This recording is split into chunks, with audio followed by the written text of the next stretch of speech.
Hey everybody, welcome aboard. Just give me one in the chat box if you can hear me and see my screen. Should see a Google Ads on there. Everybody good? Good. Got a one.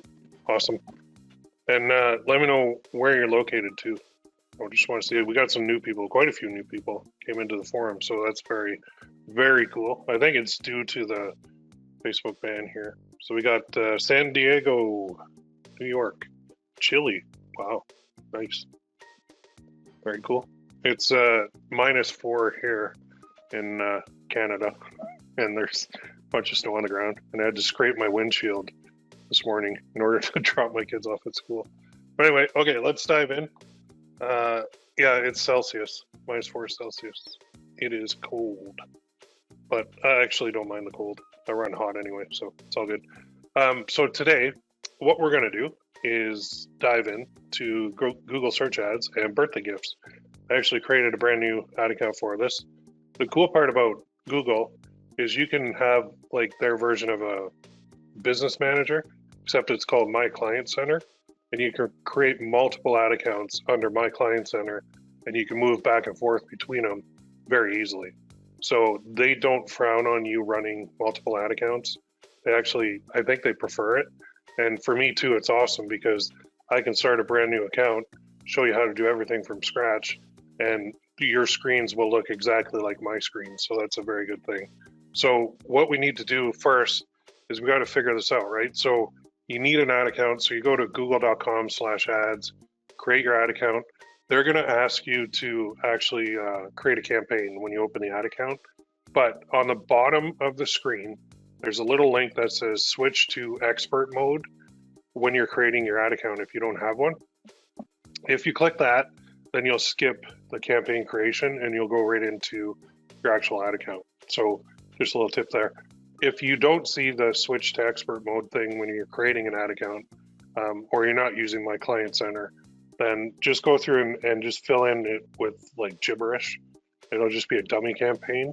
And then once you get in, just pause it and you won't be running anything. So that's fine to do too. The key is they do that with new ad accounts because they want you setting up a campaign right away. They don't want people coming in here and going to like using all their tools. They want them to actually be running something right away. I don't know if it's the best move or not, but they seem to think so, so whatever.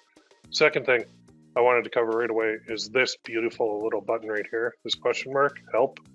There is help available for you. So get help. You can ask the community or you can contact them, but you can also ask me too on the forums, 100%. So if you click contact us, I'm trying to find the phone number. Let's say, yeah, how do I make $1 million?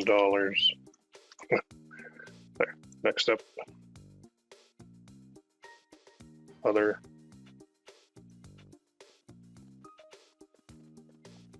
I'm trying to get the phone number.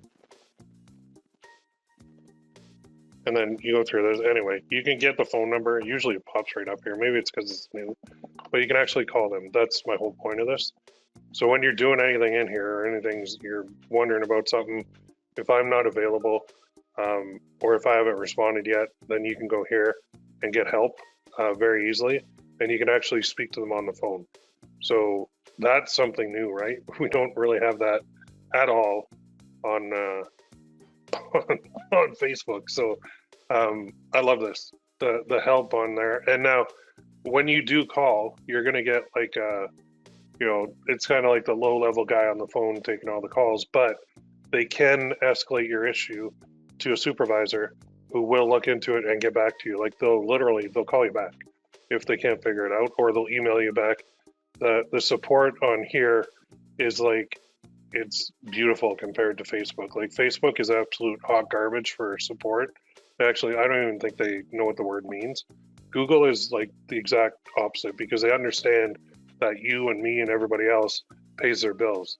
Facebook hasn't hit that downturn yet, although they're going to with the iOS 14 update. And maybe you'll start seeing Facebook actually implement a little bit better support than they have because they don't really have any at all. I have my own account rep with Facebook, and he's like he's super nice, but he hasn't really done anything for me. When an account goes down, he's like, okay, I'll put a ticket in, but he can't really do anything. So with Google, it's just totally different. One other thing to mention is down here on the bottom. See this link? Reporting is not real time. Okay, it's delayed. So it's delayed on Facebook too, but they're not upfront about it. So actually, let me click this, see what they say. Your stats, here it goes. In most cases, your account stats are delayed by less than 3 hours. So total of all clicks received by 6 p.m. on Friday will usually be available by 9 p.m. Friday night local time. Conversions attributed using attribution models other than last click are typically delayed 15 hours. Okay, so why? I have no idea, but you need to know this going in. Okay, so with going back to Facebook, if we run rules like every hour, it wouldn't really work here. So we go minimum every 3 hours. And for conversion rules, we go like, 12 hours, 15 hours. I don't know why it's so delayed. I don't get it. Like when it happens, just friggin' pop it in my account, but that's not what they do. So I have run into a couple of guys that I've coached, and they get really concerned when they see conversions come. Well, not the conversion side, but when they don't see them reported right away, they think something's wrong with their campaign, and they might turn things off when they shouldn't turn things off.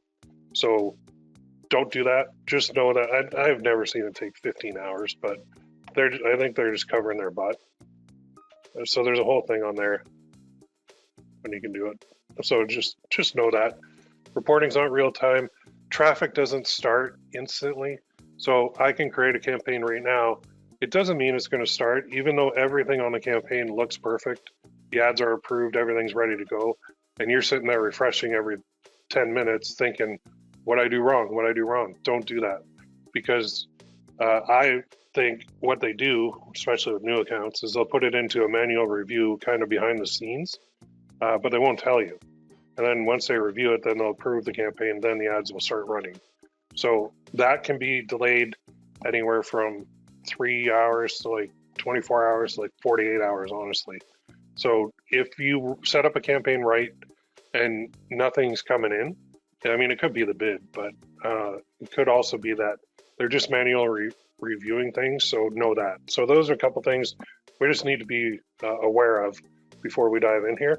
Now, Google search is this. I'm going to show you. So I go here and I type in, I don't know, birthday gift for wife. So I'm looking for a birthday gift for my wife. So here I go. I got a gray Oodie. These are actually really warm. I got the kids a couple of these. Here's one, bangle. Here's a carrot. Here's a necklace. So these ads with the images are Google Shopping. But what I'm concerned with is right here. This ad from Songfinch, give the most meaningful personalized song from scratch. So let's open that. That is Google search. This is what we're doing. This one from Lululemon. This is Google search. If we scroll down to the bottom, there might be more. There is. There's an ad from Amazon. Google search, Google search, Google search. So here's a person, this Songfinch, whatever they are, they're doing personalized songs. That's pretty cool. Neat. That'd actually be a really good Valentine's Day gift too. They got an affiliate program? They don't. Oh, they should. That would be a good one. Anyway, so they're selling, they create songs and they're advertising here. Somebody types in birthday gift for wife. They're actually bidding on this keyword or a variation of it. And their ad is showing here. So it says, forget flowers, a personalized song is a perfect anniversary gift. Get $50 off this week only. No code required. Hugs, laughs, happy tears. Delivered within 7 days.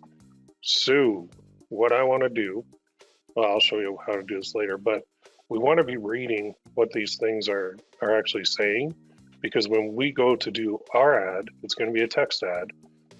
We can take that into account and use it for inspiration. Any ad that is in the first spot is getting a good response. They're paying a premium to be at the top spot, meaning they're bidding the highest. So whatever their ad copy says is something that we should take note of. Okay, so I don't know if I'm going to do wife yet or not. I might try something out of my comfort zone just based on what I've seen for this particular birthday niche anyway. So if we go birthday gift for, I'm gonna delete wife. So here we got wife India, husband, mom, boyfriend, girlfriend, dad, sister, best friend, female, boyfriend who has anything. So if you wanted to copy those, this is how I do it. I'd report it, but I'm not going to send. I'm just going to highlight all these, and I can copy them, and then I can paste them into a sheet. I use a Google Sheet typically, but here's just this. Okay. So if you go that, then you can see there's all the possibilities. So why am I showing you that? Because I haven't even picked what type I want to do yet, to be honest. I'm going to show you how I'm going to pick it. So I'm going to go back to my ad account, and I'm going to go to Tools and Settings. I'm going to go to Keyword Planner. And in here, it's going to default me to Canada. So I'm going to click, you can do it two ways, discover new keywords or get search volume forecasts. I'm going to do this. And then in here, you can start with keywords or start with a website. So here, I just have to click the location. I have to go United States. And I'm just going to go US only. And now in here, I'm going to type that in without the niche. So, because I want to see search volumes on these. So this one has 74,000, but look at this. Now we get into the nitty gritty, right? If I search by average monthly searches, or sort by, so birthday gifts for mom is actually huge. I think that's the bulk of this. So if I had just said, okay, I got a dad to daughter necklace and I want to run this, well, look at the results. We have to do our research on the keywords first to make sure that our niche works. And if it doesn't, then we need to make adjustments. I don't really sell any necklaces that are for mom, but do you think I might consider it now based on the top result of this being birthday gifts for mom? That means that this baby right here, I right click and I search for it. So it's going to plug it in. Now I've got all these gifts for mom. So I've got, I don't know, page, well, this page helper, I don't know why they're in here. Oh, help with last minute gifts. Tell us your budget, who it's for. We'll find the perfect gift on your behalf. Meet Paige, your team of personalized helpers to tackle your to-do list. Oh, interesting. Oh, page helper. I was thinking of something else, but page helper actually means Paige is their name and they're looking for something. Download the app. Scheduling Paige a task and let our team of helpers work. Oh, that's cool. Yeah, you learn so many new companies looking at this too. Anyway, birthday gifts for mom. Song gift or Song Finch is right there at number 2. Hope and Healing International, make your birthday incredible. You can give Cheese Somo the best birthday gift. What the heck is this? Celebrate your birthday with joy. Oh, it's like donations. So you can donate as a part of something, I guess. Weird. Okay. I mean, not weird, but interesting. Under Armour. Shop gifts for mom. UnderArmour.ca. So I'm sure that UnderArmour.com has this as well. And really, this landing page kind of sucks. There's no mention of mom or anything on here. Whereas when I look at this, I'm like, they could really make this better as a landing page. But Under Armour is such a huge brand, they probably don't care. So if I'm bidding on this and I see one is like a task person, one is a song, one is like donate something to a charity, one is Under Armour with a landing page that just shows a bunch of products. Down at the bottom, if we have any more. Birthday gifts, shop online at indigo.ca, so that's like chapters. And then personalization gifts, small personalized mom gifts. So let's check this out. This is where research gets fun because we can actually get some ideas. Well, they got a fake countdown timer. Well, maybe that's for the Valentine's Day cutoff. I don't know. But here, blank best sellers for her. Close to the heart personalized blanket. Close to the heart personalized garden stone. Collections that gave jeweler box. So I look at this and I think, okay, well, the search volume is there. And I don't think any of these advertisers on like the first page are really, really connecting. Like they're not, if the, like what they search for, what the ad is and what the landing page is, it matters. And if it doesn't flow and if it doesn't solve the issue, then I don't think that the conversions are going to be very good. So for example, like the top ad is for Page Helper and app, like for birthday gifts for mom. That's, I don't know why they're bidding on this. Maybe they get a lot of people that come in and say, you know, I want a birthday gift for mom, so I'm gonna now go to download an app and install that and assign a task to somebody. That's weird. What if instead, when somebody types in birthday gifts for mom, we actually show them a friggin' birthday gift for mom, and and we're in the business where we can do like a coffee mug. I'm definitely going to do a necklace because that's my bread and butter. I've never done a mom necklace before, but I wanted to show you guys that it's totally possible. So when I'm on Facebook, I typically advertise to men buying for women. This time, I'm going to be advertising to men and women who are looking for a birthday gift for their mom. So the birthday gift is going to be a necklace. What that necklace says, I don't even know yet, but I can tell you, I got lots of ways to figure it out. And that's kind of going to be my next step. So my goal here is to own this keyword. And when I click it, I see a lot of these too, right? So I'm going to go report and I'm just going to highlight these because these keywords are going to be the basis for my campaigns. Cancel. And then actually I'll do a Google sheet here instead. So let's go, well, we'll put it on our spreadsheet. So adding another sheet, I'll call this one keywords. I'm going to go with this. I'm going to paste special, values only. There. So I'm actually going to insert a row. And this is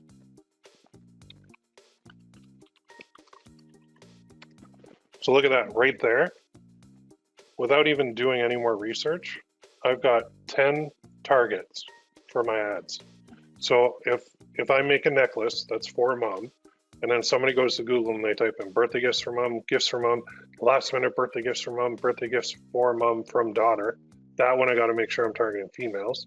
Useful gifts for mom, birthday gifts for mom, Amazon. That's fine. Gifts for mom, birthday, meaningful gifts for mom, birthday gifts for mom, unique gifts for mom, thoughtful birthday gifts for mom.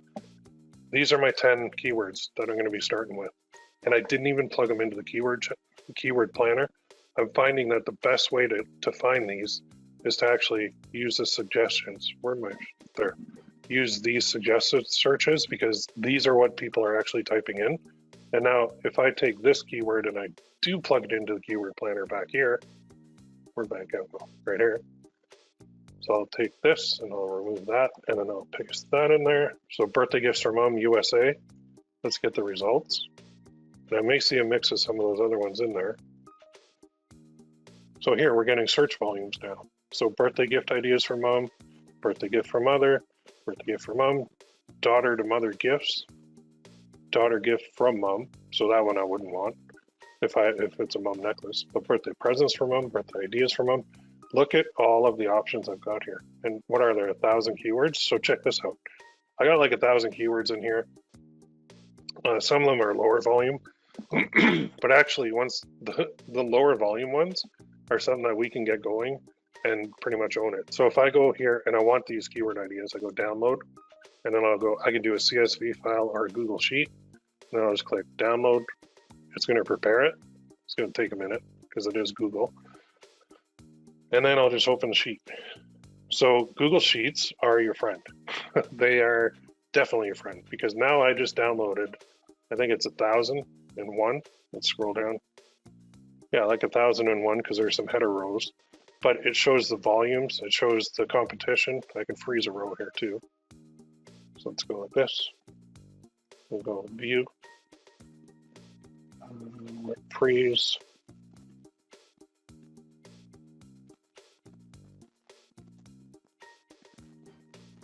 Oops. Hang on. View, freeze, no rows. This one. Take this one only. I'll view, freeze, one row. There. Oops. I didn't do it.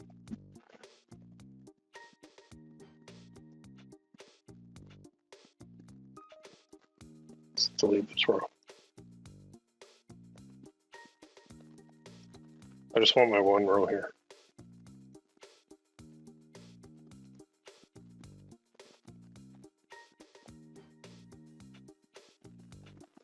Apparently it's gotta be a top row. Okay, so I'm gonna delete that one. View, freeze, one row. There we go. Okay. So now I just froze the row, right? So when I scroll down, I can see the currency, average monthly searches, competition, index value. I don't know what that is, honestly. Top of page bid, I know what that is. That means to get that top spot, this is what it's going to cost bid-wise.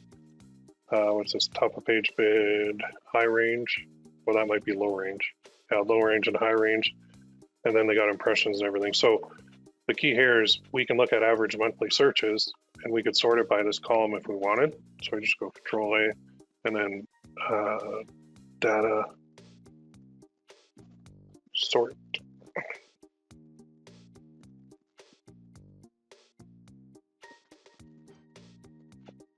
So sort it, it has a header, sort it based on average monthly searches from A to Z, sort.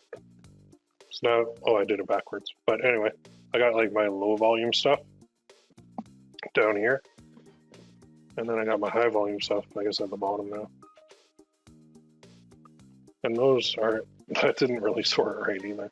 Oh, because they have like a little quote in there. Okay, so what we're gonna do, and I'm showing you guys all this so you know that it's not always a perfect world here that we live in. There.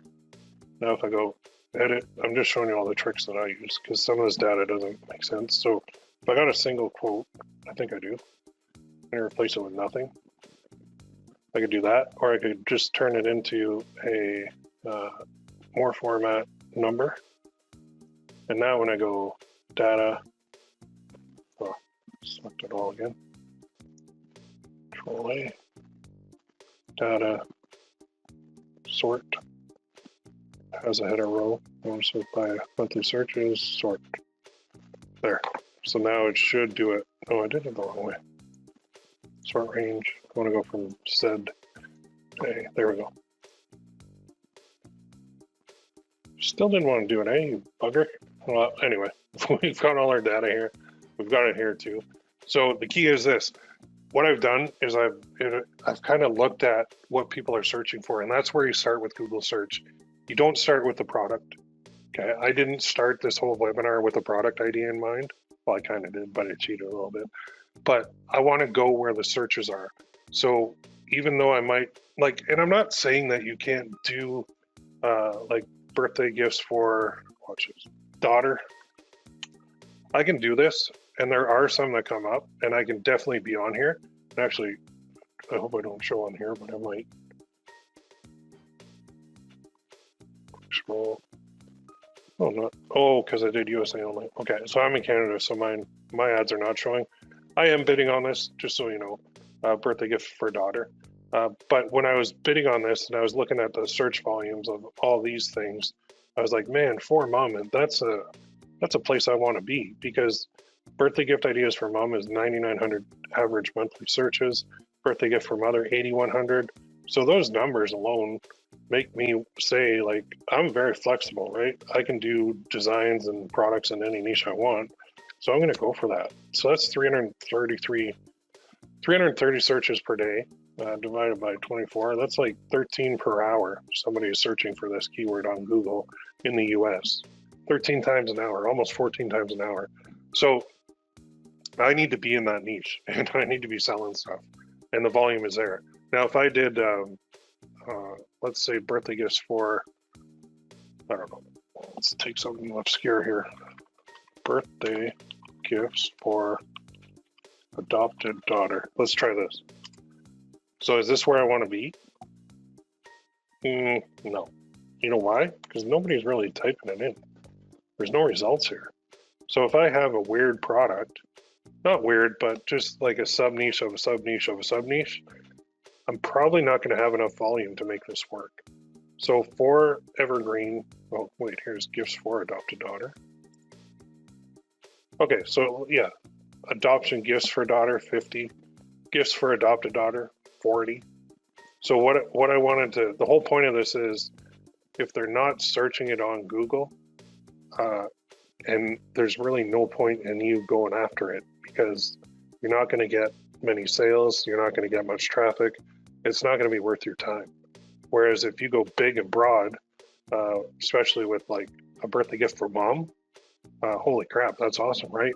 Not only that, but what's coming up? What's on the horizon? Mother's Day. So we're going to run birthday gifts for mom year round. This account, if we're focused on mom gifts, we can easily add in more campaigns for like Mother's Day as well, because the product that I'm going to do, it's going to be a sweet little quote to mom on a necklace. And that can be year round, evergreen. They can buy it as a birthday gift. They can buy it as a Mother's Day gift. They can buy it as a just because gift. So I've really planned ahead here to make sure that this niche and this product can go all year round. So right now, I don't have any. So I have to actually create a couple of products and I have to test them. And I'm going to test them with Google search ads. I'm not going to test them with Facebook ads, because a lot of you are banned by Facebook and you don't want to be in there anyway. So here we go. Let's start this business right from here. And this is where I started back in 2007 when I went full time. I was Google Ads, right? And PPC Coach is pay per click coach because it's from Google Ads and it's paying per click, which leads me to the other thing. The only time you pay is when somebody clicks your ad. You don't pay when somebody looks at it. So it's like on Facebook, if this showed as an impression, then you would have to pay. But here it's per click. So you only pay if somebody actually clicks it, right? And this is actually familygifts.co. That looks like a Shopify store. I'm not going to click their ad because it might be another marketer like me. Look at that, Valentine's Day, shop now. Yeah, I would say this is a print-on-demand store on Shopify. Is it Shopify? Let me scroll down to the bottom. Oh, it might not even be Shopify. One way to tell is go view page source and do Control F and just type that in. It is Shopify. So you can learn a lot about stores just by doing that. They're actually on Google, right? Because that's a remarketing tag. There's another one. If I type this in, then we can see, yeah, they got Google ads running. Well, we knew that because we actually looked at a Google ad. We've got a lot of Google stuff running. So here's somebody who's smart. I hope it's nobody in the forums here, but they've got their store and they're actually selling stuff: apparel, mugs, ornaments, canvas prints, fleece, yard signs, throw pillows, wood, jewelry. Let's go with jewelry because that's my wheelhouse here. Oh, and they're using Shine On. So these are Shine On message cards. But you know who else does message cards? I do. Oh, and bracelets and everything. So they've got a lot. I would say this store is doing pretty good volume, just based on what I'm seeing here. The fact that they are using Google ads. Oh, there's their address. So it's somebody in Laguna Beach. Laguna Beach, that's a beautiful place. I saw that on freaking TV. Anyway, we can do this. So we could create a store if we wanted to, but we don't really need to. We're going to do direct, so we don't have to do any customer service or anything like that. And on occasion as well. Look at oh man, really? I didn't even know this. To my granddaughter, birthday gift. To my daughter senior, to my grandson, to my daughter, to my bestie, best friend stuff. That works too. Daughter, son, daughter, son, daughter, mom. There you go. So here we go. So are you guys getting like a little bit pumped now? Should I continue and show you the next step? Somebody said I joined at 5 after. Did you cover getting a Google Ads account? Yes, I did. You just go to google.com/ads, and then they're going to ask you to set up a campaign. But there's a link for expert mode on the bottom. Click that, and you'll skip the campaign setup. If you don't see that link or can't click it, then just go ahead and create a dummy campaign and pause it as soon as you're done. And then you'll get into this screen that we were at. Okay, so let's move on. We know what we're doing. We're going to do a mom necklace. It's going to be a gift, and somebody's going to go to Google and they're going to type in like any of these keywords and a whole lot more, right? There's like 1,000 other keywords there too. And then they're going to click our ad. They're going to go to our landing page where our product is. They're going to buy it. We're going to make money. It's going to be year round. Everybody's going to be happy. So let's do this. Let's go back to sheet 1 and let's start figuring out what are we going to design. So let's do this.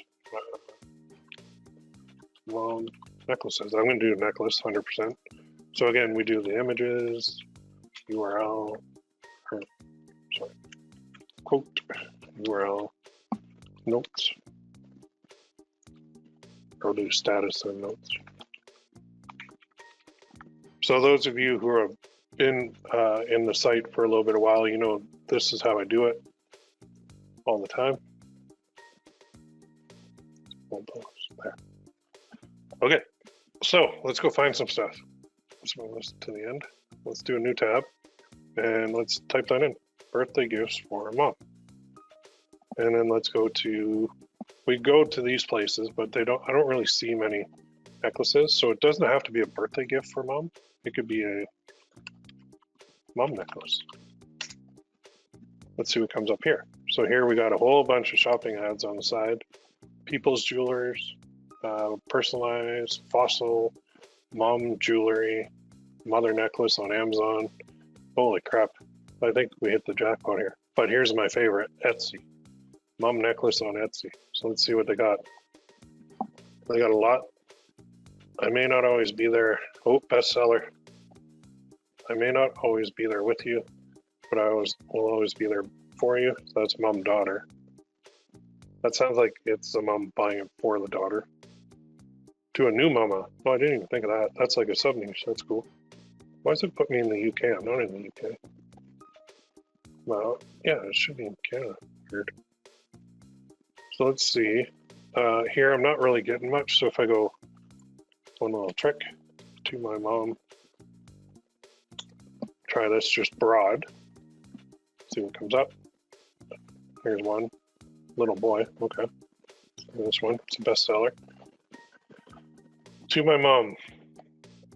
I know it's not easy for a woman to raise a man, and there's no way I can pay you back. I just want you to know that you are appreciated. It doesn't matter how far I go in life, I'll always be your little boy. Oh, pretty cool. All right.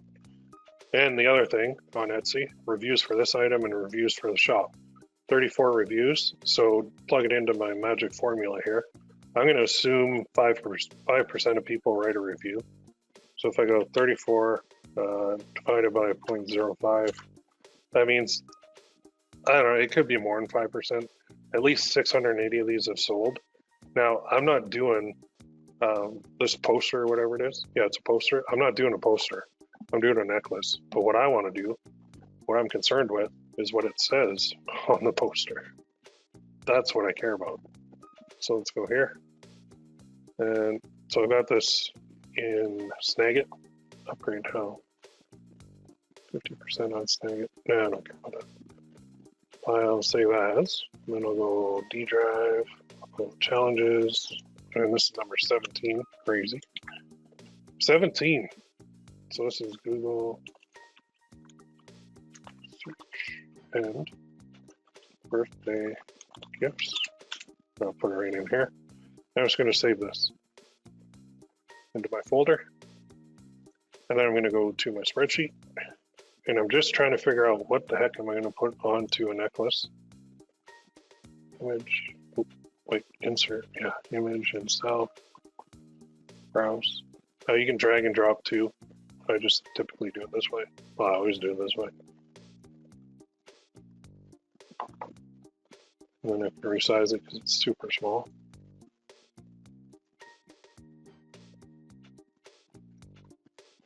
There. And then the quote is pretty long, but I can break this up into chunks. So, to my mom, I know.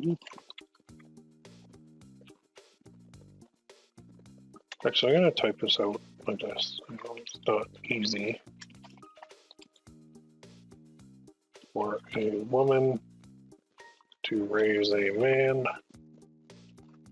and there's no way I'll put ever pay you back. And I use hyphens instead of periods on my necklaces. I just want to let you know you are appreciated. We're getting pretty long, but if we did this on like a message card, it might fit better than a necklace. So that's cool. It doesn't matter how far I go in life, will always be your little boy, and you will always be my loving mother. I love you. Love your son. Okay. Whew, that's a mouthful. So I want to kind of get that all into uppercase, so I'm going to copy it. Then I'm going to go here. I'm going to go to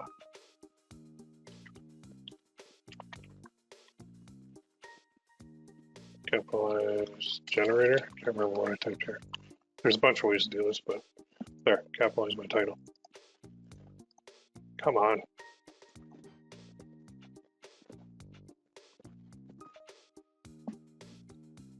There, just click it.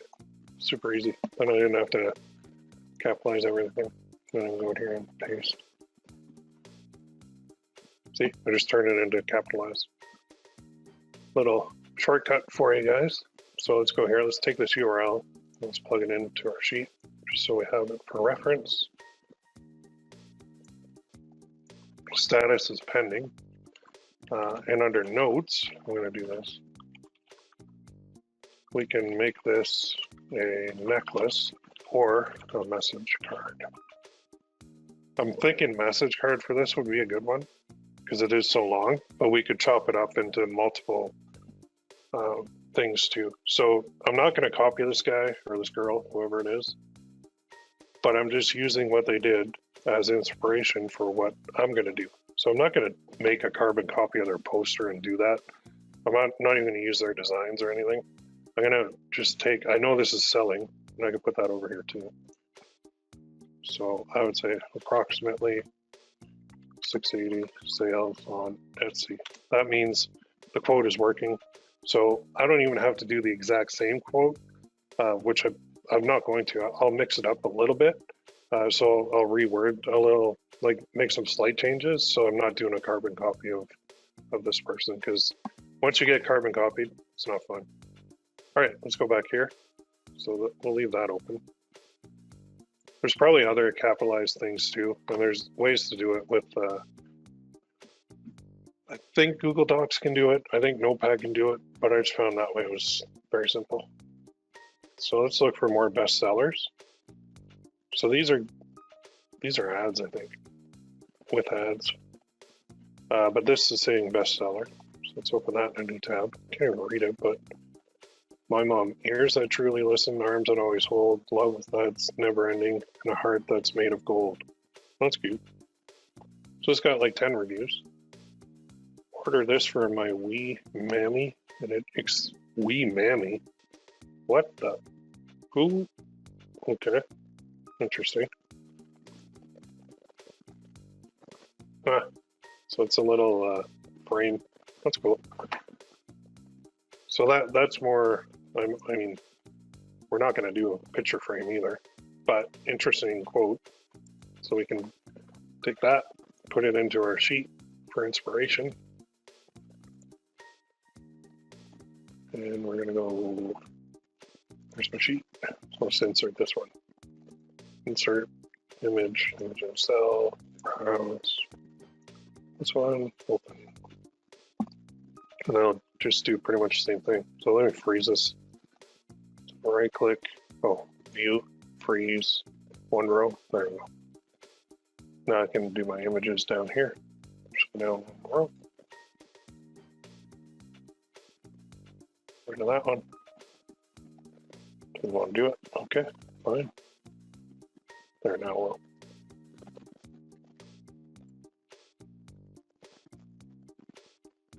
All right, and the quote is this: my mom.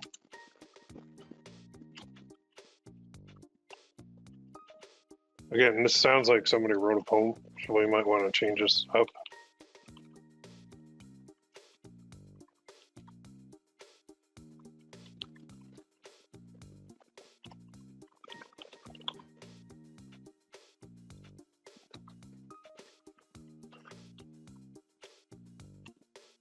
So we'll just copy that, go here.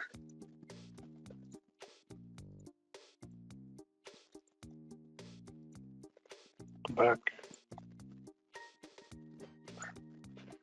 URL is here.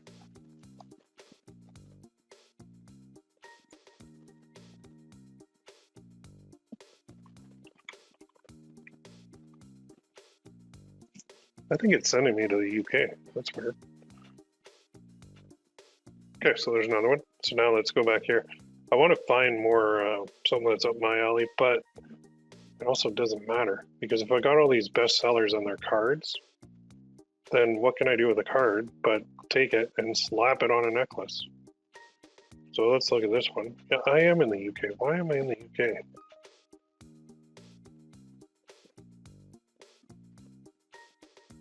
What if I put USA here?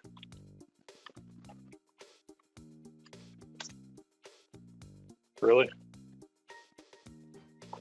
Can't do that. Okay, whatever. I don't know why they have me in the UK, but here's a bestseller. Oh no, that's not it. It moved. Oh, you bugger. Hang on.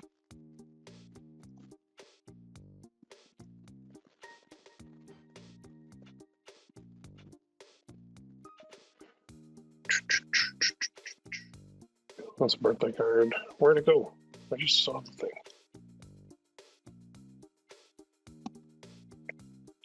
Just gives me another thing to show you guys too.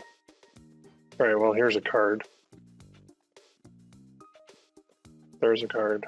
That one we did. For my mother, for my friend.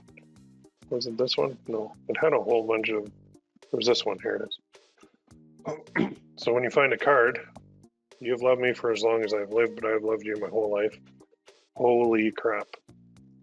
Oh, doggy. 200 reviews for this product? What? What?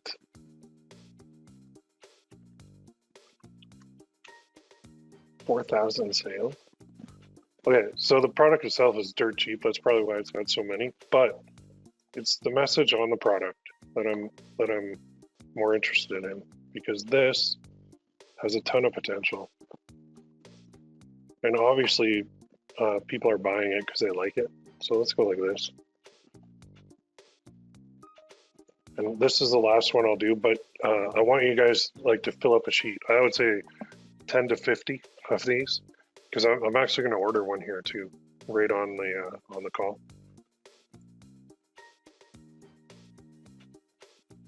Yeah, so this one, man, okay. If it's got that many sales, it means that people love that quote. And I've seen a variation of that quote somewhere. So, Mom, you have loved me for as long as I have lived, but I have loved you my whole life. And then, should we put I love you on the end? No, let's just leave it at that. All right, let's pluck this out. Let's go make it capitalized. Because I think this one, not do it. I'm gonna do but.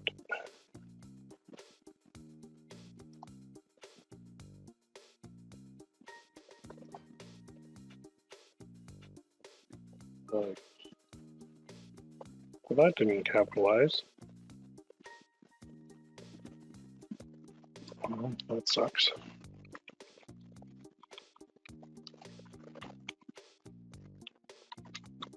Not sure what happened there.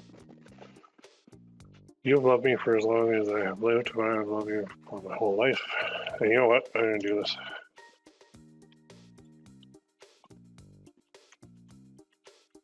There. Since we're doing birthdays, right? I'm going to put a spin on this. It's going to be birthday only. So you have loved me as long as I've lived, but I have loved you my whole life. Happy birthday. Love you always. There we go. Bingo. All right. URL is where the URL go? Here. And they're giving me UK results in Canada for some strange reason. Status pending. Notes. Get this designed on Fiverr. Speaking of which, let's go get it designed on Fiverr. So I'm going to show it last. So you guys are going to continue doing this. I'll tell you, on Etsy, To My Mom and then Card is a gold mine that nobody really bothers with. You're going to find all these best sellers in here, and this works for any niche, but we're doing moms, right? So that sounded bad. We're not doing moms, but we are focusing on moms. Okay, happy birthday to my closest compatible organ donor. Add a little something extra. Fancy discount. Okay, so it's just a card.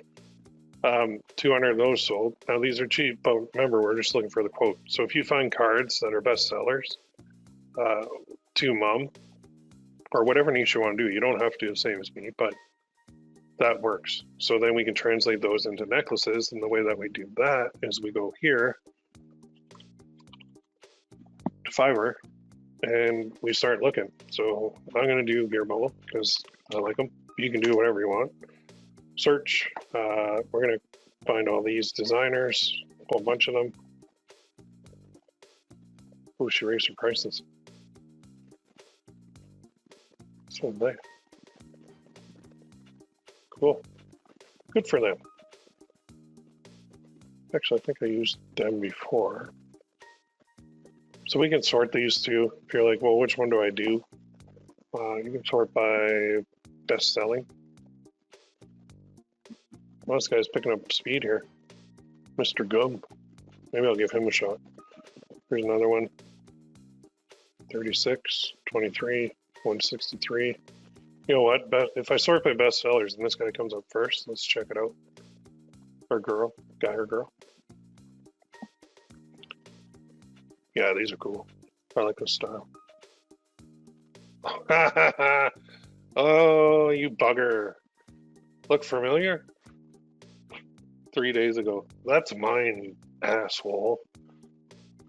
Freaking people, man. That's my big one. Well, I guess I put it out there. Oh, well. Yeah, they copy me exactly. Actually, it could be somebody who bought permission, so whatever. I don't care. But, yeah, it's funny when you see your own stuff in there. Okay, so let's go. I think something like that would be cool. To my wife. So I'm just looking for one I like.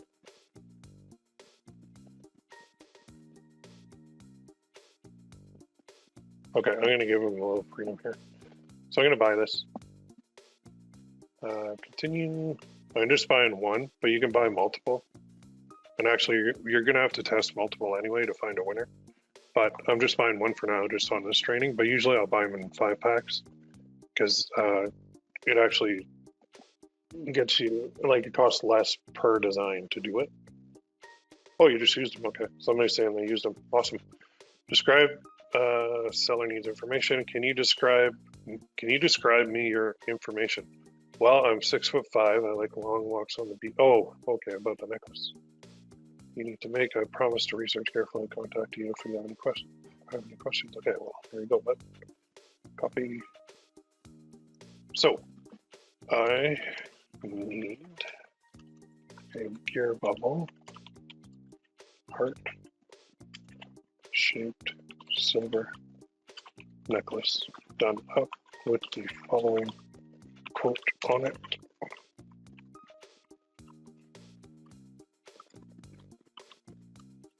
Can you put some hearts and maybe flowers on it. Make it look pretty. I'll leave the creativity up to you. Thanks. There we go. So just make sure. Now, double check your spelling. I might. Mom is okay. Just looking at that.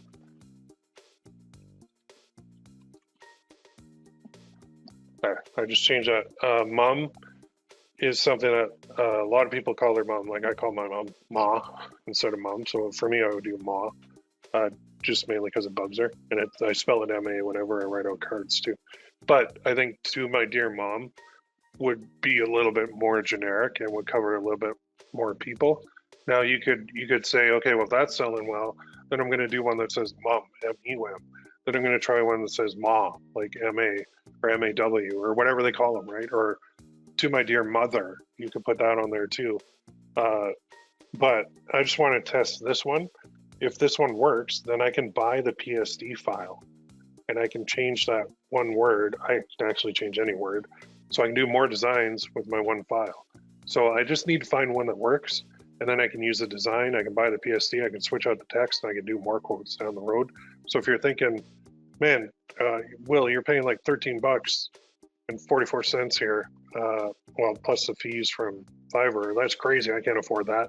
Yes, you can. Because we can recycle this and we can reuse it and we can change out text and we can change out everything. And all these designers, I'm going to start the order, all these designers will allow you to come back and buy the PSD. Well, the ones that I've dealt with anyway. So if this guy or gal, well, Mr. Gum 2019, I'm assuming that's a man, if he has a good design, then I'm going to go back to him if it's selling, and I can just message him and say, hey, can I buy the PSD off you? And they'll be like, yeah, 30 bucks or whatever. That's worth it. Okay. I mean, if he's doing a good design and I want him to do more other ones, then I might just buy more from him too. So the one designer that I pushed quite a bit that I didn't buy from today, she's now a top seller on here. And it's because she's been in like all my training. I even told her, I'm like, you know why you're getting all those sales, right? They're like, give me a couple free ones here, like toss them back. Because I basically built her business for her. Anyway, this will take, I think, what was it, 1 day? Something like that. Yeah, if you go, well, let's come back here. One design, high quality PNG file, unique necklace and mock-up, 1 day delivery, 2 revisions. You go standard, you get 3, premium, you get 5. Oh man, I shouldn't, really? Why is that so long? So 1 is $13.44, but 5 is, man, his bulk orders are even cheaper than the other one. Yeah, so if you buy 5, you're like $10.75 a design instead of $13.44. When you're buying like, 50 or 100 designs over the time, that adds up real quick, right? All right, so yeah, somebody said, do you want to say mom if you're in the US? Yeah, that was a good point. I'm in Canada. I didn't even read your quote or your comment until I looked at it there. And then I'm like, yeah, we don't say really. Some people say mom, but I think the more generic is mom, M-O-M. He gives you the PSD for free and even PSD for, oh, really? Damn. All right, Angie, that's awesome. Love it. Cool. High quality JPEG. Okay, well, that's even better. Good. Well, I mean, if they didn't give you the thing, then we can also one order and carry. That's me. If they didn't give you the design, then you can, even if they don't say it anywhere that they'll do the PSD. I think I haven't ran into a designer that can't give me a PSD file yet. I mean, you do have to pay them, but so be it, because we can recycle that and reuse it. All right. Okay. So what did we cover today? Holy crap, we covered a lot. We started with blanks. No, we didn't start with a blank screen. We started here with really no idea where we were going. I had kind of an idea, but not total. And this is what I want you guys to check with your products, because we got to match. There's got to be a lot of moving parts that have to line up. and it starts with the demand. So with Facebook ads, if we were doing it on Facebook, we wouldn't know the demand. We know the demand of this. We know the demand of these keywords. I know there's 74,000 searches for birthday gifts for mom on Google every month, and that's just in the US. That's not even worldwide. So I don't mind sharing this with you guys because there's a lot of room for everybody, and we're all going to come up with unique angles and unique designs and all that good stuff. Plus, you saw from the sheet that I had, there's like 1,001 keywords. These are the suggested ones, but from the other sheet, this sheet. Look at all the keywords. So are we really going to all bid on every one of these? Maybe, but I imagine it's only going to be one or two of you that are going to compete with me on some of these lower volume ones. Look at this. For mummy, for mum under 20, mum under 50, cheapskate, mum under 10, come on, man, spend some money on your mum. Near me, in stores, in quarantine, cool. Gardening, from kids, from daughter, birthday gift for mom, friends, I don't know what that means. So even this, like somebody typing this in, if they're going to Google and physically typing this in, then I think they want to buy from Etsy. But if we happen to have a nice little gift here, and our text is a little bit better than this generic crap, and plus we got some, site links going on here, which we will. So look at this. Here's a little thing. We're getting ahead of ourselves, but this Etsy ad compared to the Songfinch ad. Look at the Songfinch. They have no site links. Site links are these links. We are going to be putting these links in ours because which one draws your eye better? The Etsy one. Even though it's in first place, if it were down here, you'd be like, well, why do they have links and this one doesn't? Well, I'll go to this one because it looks like they put a little bit more effort into it. They did, by the way. Not too much more. I'm going to show you how easy it is to set up these site links, but we got to look at this text. And if we see somebody typing in birthday gifts for mom on Etsy, I can write an ad that says, looking for a birthday gift for mom on Etsy, don't bother, come here instead. This one's better. I can say that. So, I mean, I might not be able to use the Etsy term in my ad copy because it's trademarked, but there's a way around that too. Anyway, we can literally say, like, we can read their mind and say, I know you're looking for this, but don't go there, come here. This is better. You'll love this. She'll love this. Like, we can speak to them as if they're standing in front of us and saying, hey, Will, I need a birthday gift for mom from Etsy. I'd be like, if my sister said that to me, I'd be like, no. I got something better over here. Come here. This is better. This is mine. You'll like this. Right? So that's what we can do. That's how we're going to do our ads. Somebody asking, can you attach a thumbnail image to your ad? Seems like that would get a lot more clicks. Yes, you can. These are called shopping ads, which is a whole different ballgame. But these are where you do a thumbnail with your ad. That's what Google Shopping is all about. It's a little bit more complicated to set up, and it's not what we're doing now because we're doing this stuff. So we got to rely on our text to speak to the people. But the way we do that is we just talk to them like they're human. None of these places that I've seen really talk to them like they're human. Like even this one, Songfinch, create a custom song for your loved ones, get $50 off this week, no code required. No. If it's a birthday gifts for mom on Etsy, I'd like these guys to say, yeah, Etsy's great, but they can't do custom songs like we can. Write your mom a custom song now. Like that would be better, right? Text-wise instead of what they said. So it's wide open.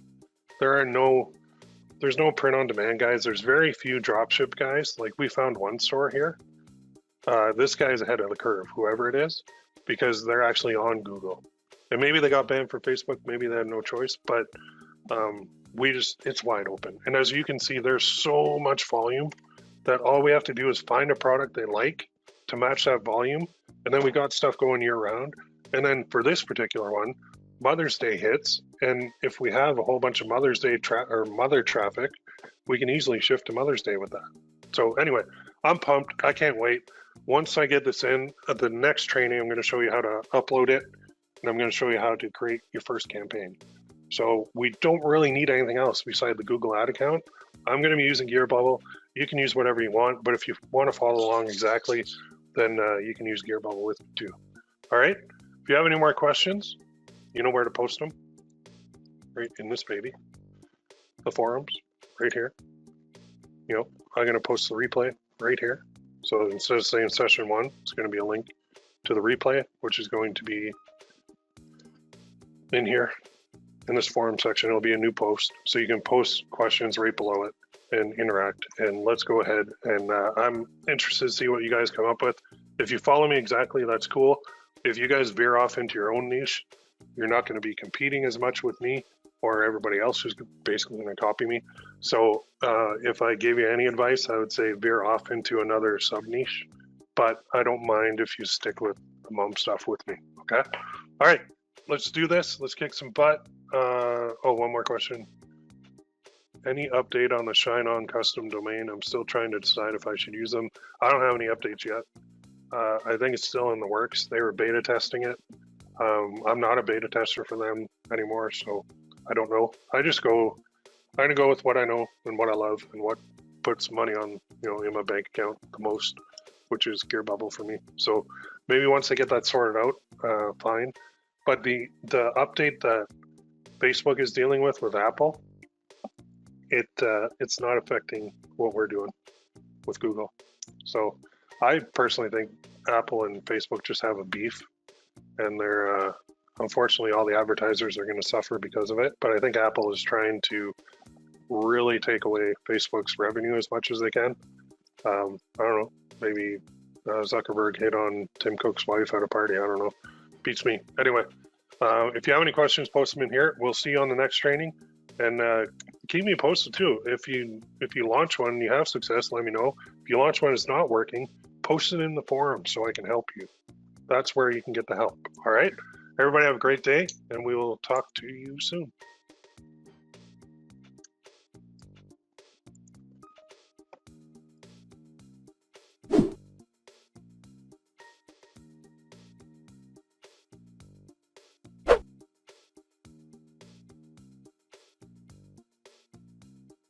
Hey everybody, Will here, PSD coach. How's everybody doing today? Give me a 1 in the chat box if you can hear me and see my screen. Should see Google ads on there. Everybody doing okay? I hope so. It is a beautiful wintry day, -8 here, and very, very cold. Wind chills like, I don't know, -12, something like that, Celsius. It is cold. Hey, how you doing? Good, good, good. Yeah, let me know where you guys are at, where you're located on the globe. I'm in London, Ontario, Canada, and it is winter, and I get to ride my snowmobile, so I'm super happy. Bangalore, India. I believe you're the furthest away, my friend. San Diego. Florida. Nevada. Ontario. Nice. Just down the 401. Cool, cool. All right, I'm going to dive in because I have a ton to cover today. So let's just start at the beginning. So we got my designs back. I got these. So to my dear mom, you have loved me for as long as I've lived, but I have loved you my whole life. Happy birthday, love always. And then the guy did 2 designs. So I'm like, that's cool. I like that. So I'm going to download. I'm going to do this one first. And this, I'm going to do it silver with this because I think it looks cool. Actually, I've had no luck with white backgrounds, but I do like that one. You know what? I'm going to do the white background anyway. Okay, so this is design 1, so I'm just going to download it. You're going to see everything here today. Show in folder. There it is. So now, we're going to go to Gearbubble, and we're going to launch this baby. So let's go launch, traditional. Necklace, next. I got a new monitor too. So it might be a little clearer than usual, which is a good thing. The old monitor died, and I actually didn't care because I wanted a new one anyway. That's the wrong one. That's the black one. 1A. I wanted the white one. So, delete. And 1A. Oops, need to upload. There. That's better. It is nice. Like I like what he came up with. I didn't even have to do any revisions at all. So kind of happy with that.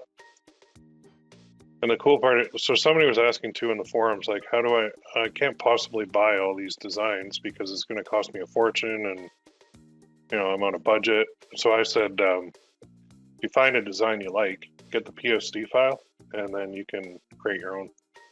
Like, you can edit it, so it'll save you money. So here we go. I priced mine at $39.95. Yeah, that looks good. Next step. Oh, that looks better when it does the, that looks way better. Very cool. Okay, so then the title, to my dear mom, happy birthday, love you always. Then in here, we're gonna go, want the perfect birthday gift for your mom. This is it. You will love this and love that you thought of her in such a kind way. She deserves it.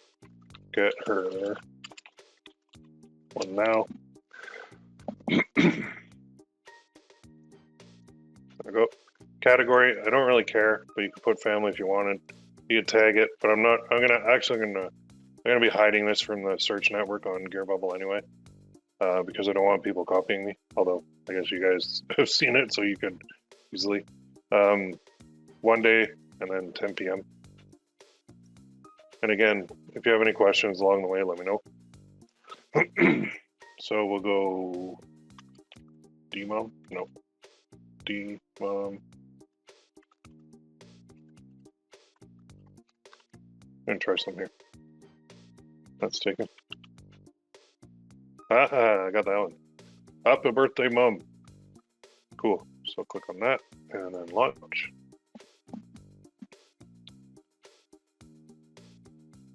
And then what I'm going to do right away too is I'm going to launch an upsell. I'm going to put on a coffee mug.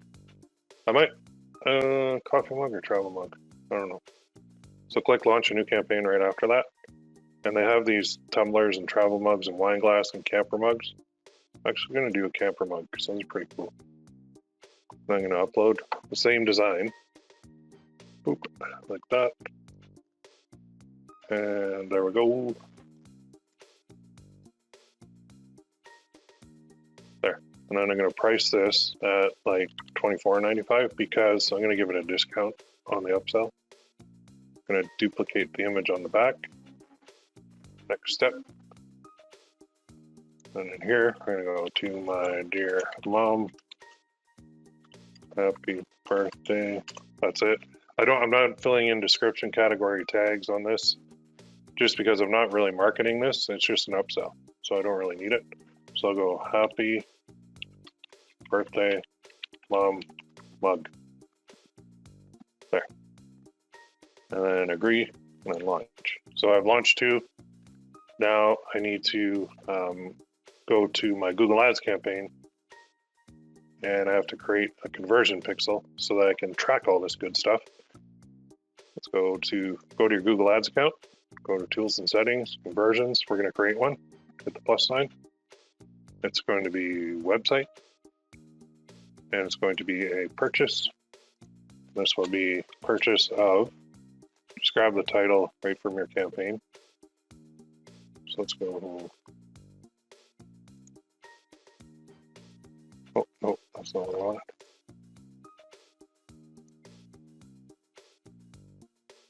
Right here. So let's grab this title. Oh crap. I'll need that anyway. Copy, not copy link. And then put the name in. And then in here, we're going to use the same value. And that's going to be switched to US. My account's in Canadian, but I'll put it in US. Now I'm going to put the the profit value, so 32. I'm not going to put 39.95.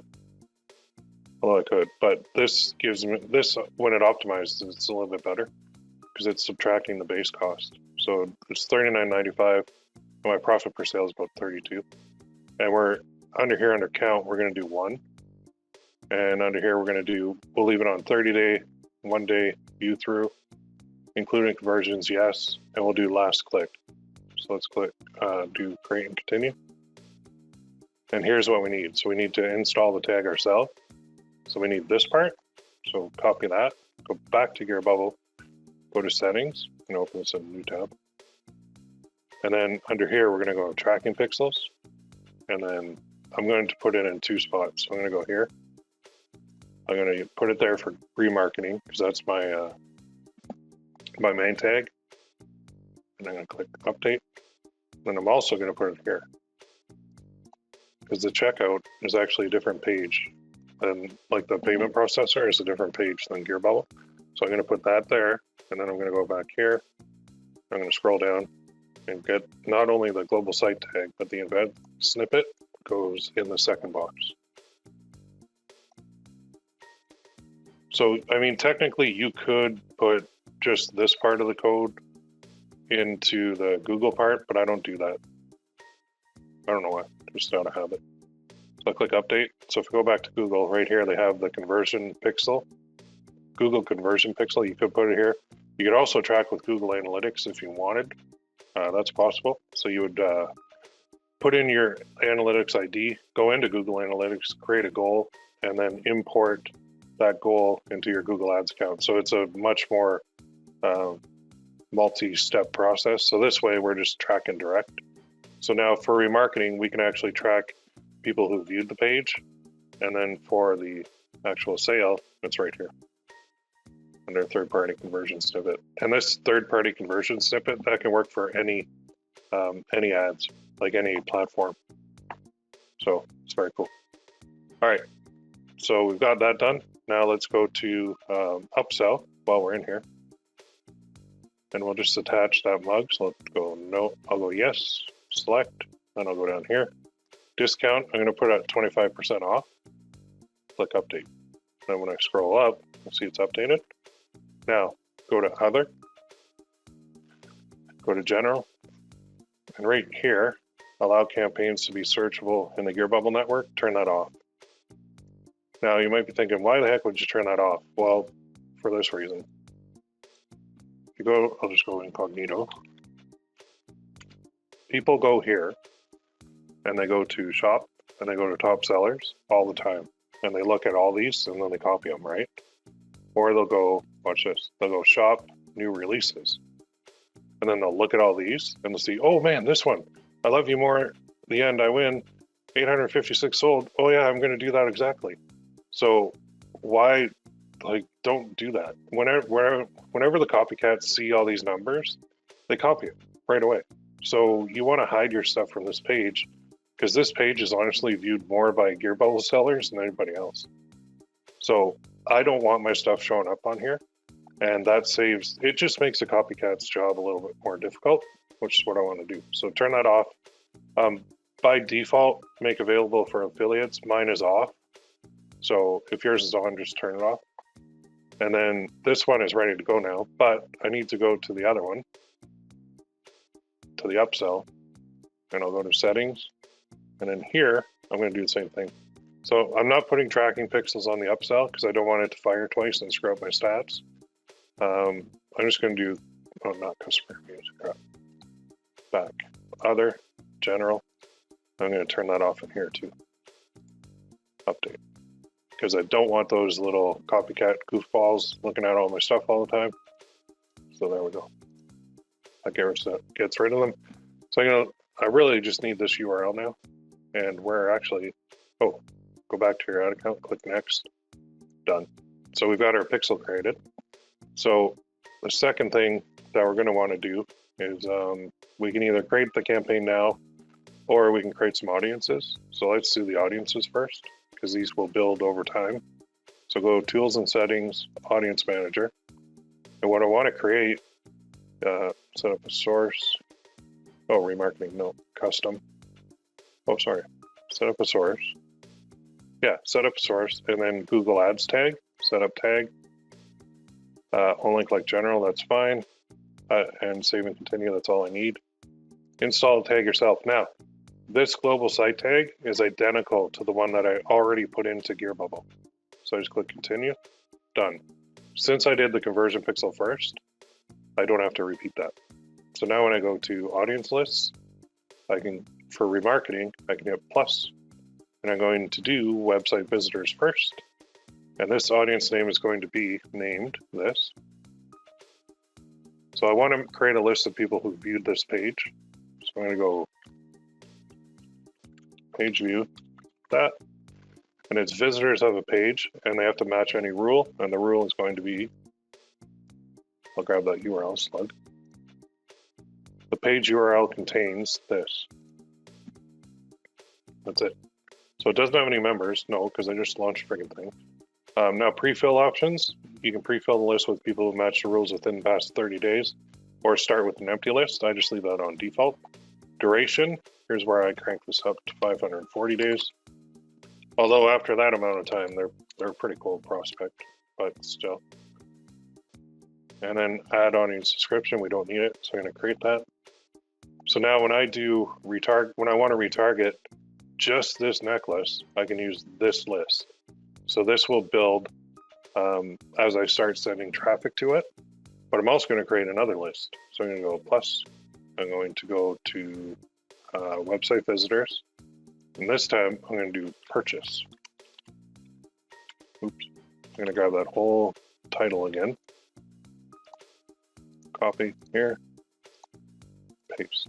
And this time, you got a bunch of options on here, but we're going to go to this one, visitors of a page with specific tags. So guess what tag I want?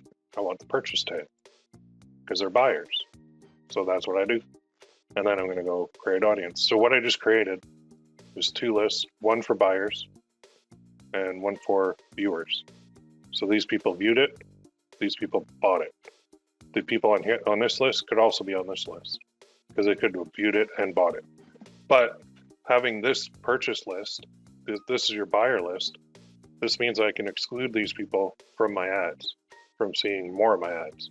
Because if they already bought, then I don't want to. Now, one thing with Google is this is not going to matter until you have 1,000 people on here.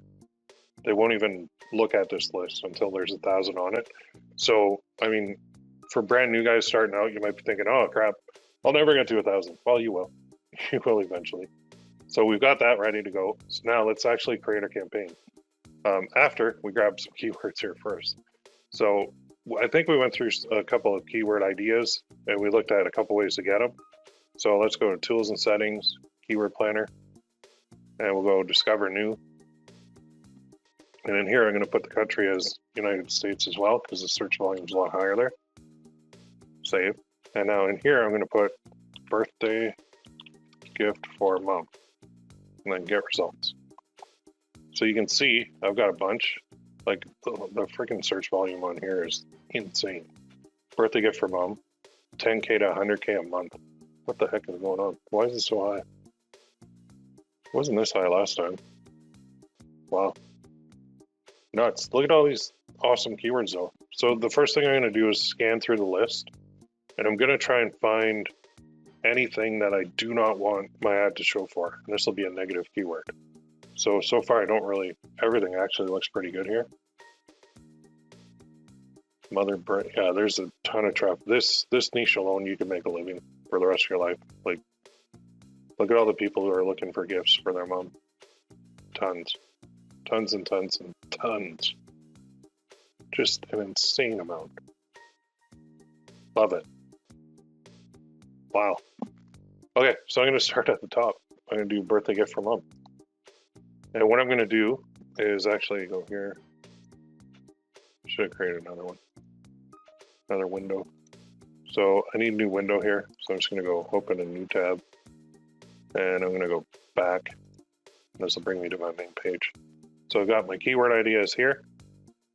Right? And I've got my ad account here. So they want me to do a new campaign? Of course you do. So let's do one. So we're going to go, if your screen looks like this, you can hit new campaign because we're on the overview tab. If it looks like this, then you hit this plus sign. Okay, so all campaigns, plus, new campaign. Now we're getting into it. So we've got a couple options: sales leads, website traffic, product brand consideration, brand awareness, have promotion, create campaign without a goals guidance. Honestly, I want sales, so I'm just going to go with sales.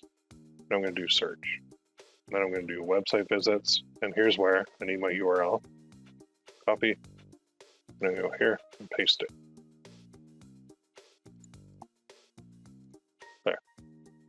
continue. All right, so now I got my first one. So I'm going to call this campaign number 1, ad set, well, kind of version 1, the date. And then I'm going to be doing 1 keyword per campaign. So some guys do 1 keyword per ad group, and they call it SCAGs. And there's a lot of discussion online about does that work, does it not work, blah, blah, blah. It works. So I don't care what people say. I just do what works. So I'm going to do this. I'm going to go here, and I'm actually this is going to be my first one. So campaign 1 is going to be tied to this necklace. That's how I'll remember it. So then the date and then the keyword that I'm bidding on. So now everybody says, okay, well, turn off display because we don't want that. Turn off this. Lately, I know this goes against what everybody says, but I've been leaving it on and it's been working. So if you guys want to go, the typical setup is this, okay? Some people do this, where they'll leave the search partners on. I've actually been doing this lately, and the Google Display Network for the search ads, it's been working, but you'll get a lot of weird traffic. If your negative keyword list is not big enough yet, then turn it off. So we'll go with this. We'll include search partners. That's fine. Show more settings. Under here, you got your start dates, campaign URLs. We could use a tracking template if we wanted, but we don't need to because I'm not using analytics in this case. And I'm not tied to any other third-party reporting. Dynamic search ads, I'm not going to bother. Schedule all day, that's fine. Now here, I'm just going to target the US for this to start. Now some guys will stack in a bunch of countries, but since my budget's going to be so low on this campaign, I'm going to go with less. Languages, I'm going to do English. Audiences, you could pick audiences in here. So this is where you could say who they are, what their interests are, blah, all this stuff, remarketing and similar, but we don't really need this yet.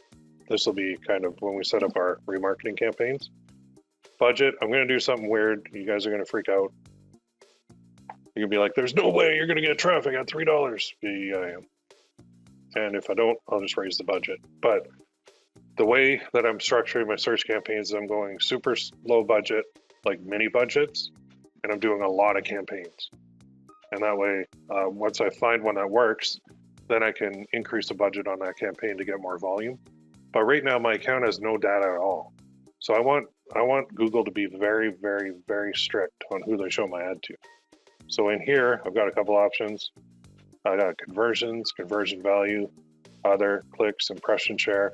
Then if you click here or select a bid strategy directly, they say not recommended, which is interesting. So in here, we've got target CPA, target return on ad spend, maximize clicks, maximize conversions, maximize conversion value, target impression share, and manual. So most guys, and what I've done too a lot, there are a lot of options. There's a lot of ways to do this. You can do manual, and then you can turn off enhanced manual, and you can just set your bid. And the only issue with this is you're going to get a lot of low quality traffic when you do this. So what I've been experimenting with, and it's been working, and I know people think I'm crazy because I have no conversion data on this account. I've been using target CPA. And target CPA means that I tell Google what I want to spend to get a purchase. So if I know I make 32 profit per sale, I don't want to spend more than 32 to get a sale. So if I set this at 22, that means they will try and find buyers at $22 a sale for me, leaving me $10 margin. So you might think that's nuts. I'm going to get a lot of blowback from people that have done Google search ads. I don't care. This is how I do it. And this is what's been working for me.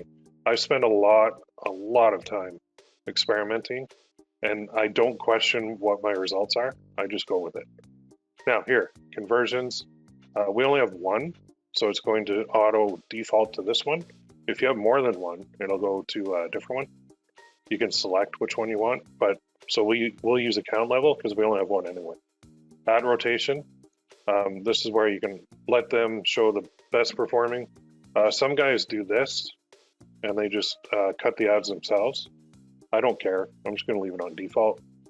Site link extensions. We do want these. Now they're going to want me to add 4. So I'm going to go new. And then what I want to do is basically go to my page and I go like this. Because these do help. They help big time. So I'll go like that and I'll go shop now. Need the perfect gift for your mom. This birthday gift is it. And number 2, I'm going to go like this. So we got track your order, very important. Contact us, about us, FAQ, terms, track order. So I'm going to go like this. Copy link address. I'm going to go contact us. And then have a question.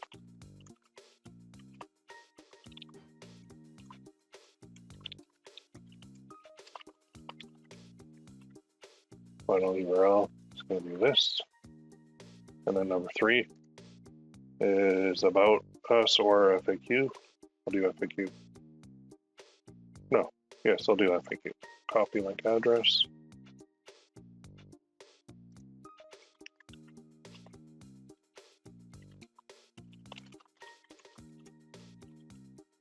This just builds credibility.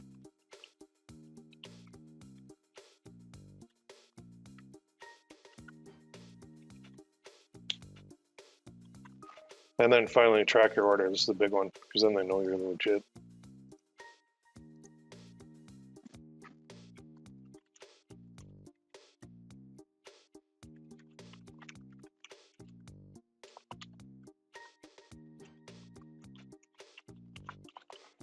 During the tracking.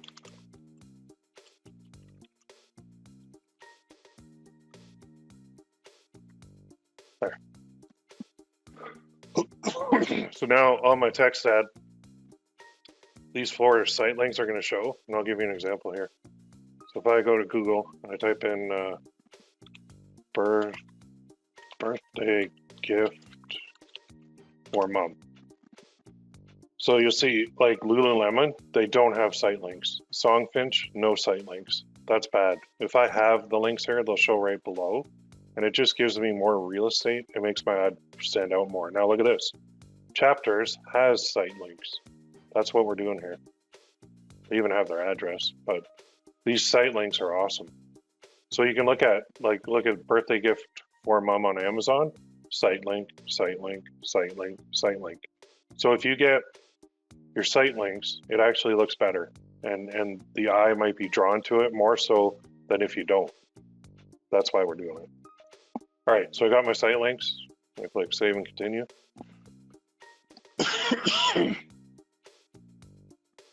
Now in here, I'm going to call this one my keyword.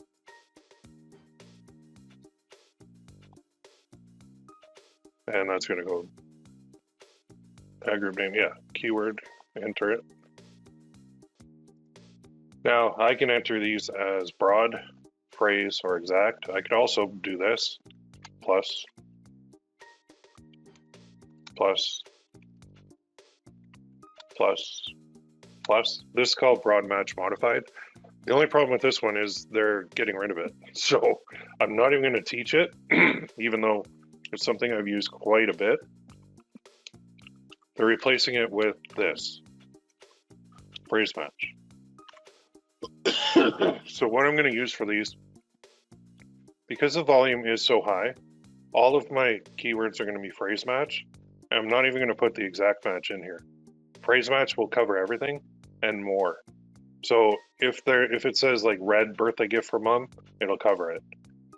It doesn't have to be in the exact order, and it doesn't have to be the exact phrase. They will substitute words in between, and you'll get a lot of, like if I go to Google again and I type this in, so birthday gift for mom, if I have it on broad match, it'll show on gifts for mom, birthday ideas for mom, birthday gifts for mom, birthday gift for mom has everything. It'll show for all this stuff. And actually, these are really good to get to. So I'm going to actually copy these, because those are keywords that we can use. So you got 2 choices, right? The keyword planner or you can actually use the suggestion tool there. So there's a bunch of campaigns I can create right there. Let's go back to our campaign though. So we're gonna do birthday gift for mom. We're gonna do it in phrase match. If it were low volume, I would actually go broad match. I do broad match with the caveat that I have to be building a negative keyword list and attach it to all of these campaigns right away. If I don't, it'll be shown for a lot of weird stuff. So we're gonna click save and continue. I'm just gonna do one ad group. And then in my ad, I'm actually gonna say happy birthday. Well, it's pre-filling, but let's say this.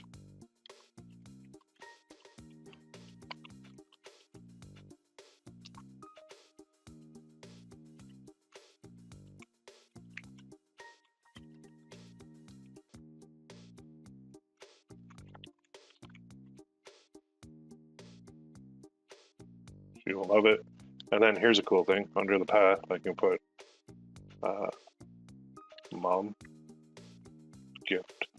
So this path will display it like that right here, but it will actually go to my URL. So you can put your keywords in there too. It helps.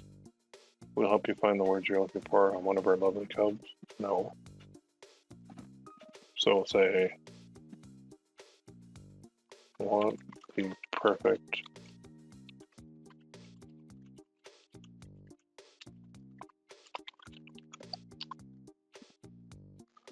and then 2, we'll say this beautiful. Oh, spelled it wrong.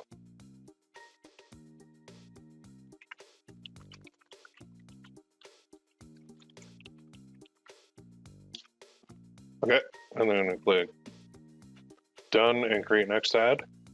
So I'm gonna. This is a what do they call it? Standard text ad. So we're gonna do that. Done and create next. And then, so that's right there. Now, you can also do responsive. Responsive is kind of like dynamic in Facebook. So I have used these, but you just want to split test by changing one thing here. So if we go here to edit, actually, I'm not going to do it this way. I'm going to delete this. I'm going to show you a faster way. So just create one, save and continue. I'm going to do a duplicate in the actual campaign here. So your campaign's ready. Create at least 3 ads to improve your performance. So they do want that. Publish. So now we're going to go here to the campaign and then the ad group. And then we're going to click on ads and extensions. And right here, we're going to select it. We're going to go edit, copy. And now there's no edit paste. So hit the X, there's your paste. I'll say select it, done, and then it doesn't matter. The new one goes on top. So I'll create one. I typically go, where to go? Come on.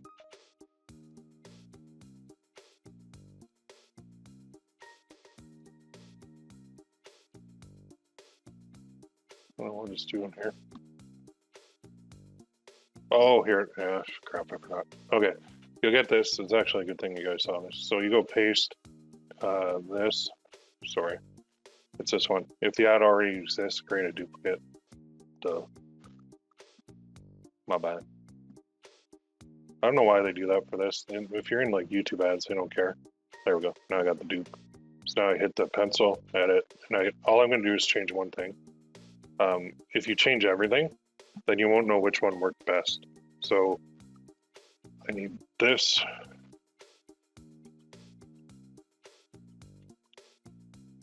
I don't think it's supposed to fit.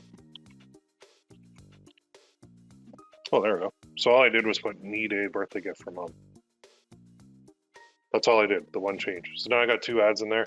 Typically with responsive, you can add it, but we're doing such low budget, it doesn't matter. As I scale, I'm definitely going to add responsive search ads, but not right now.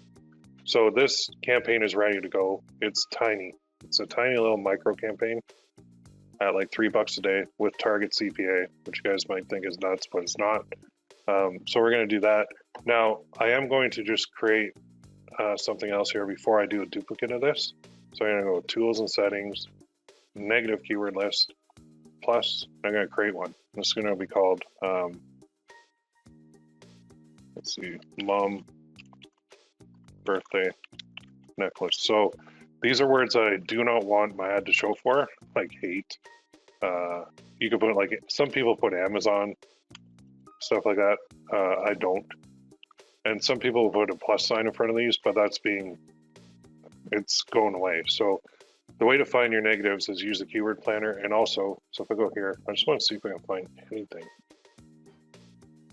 Like stuff like personalized, because it's not really personalized. Last minute, oh, here's one. Last minute homemade.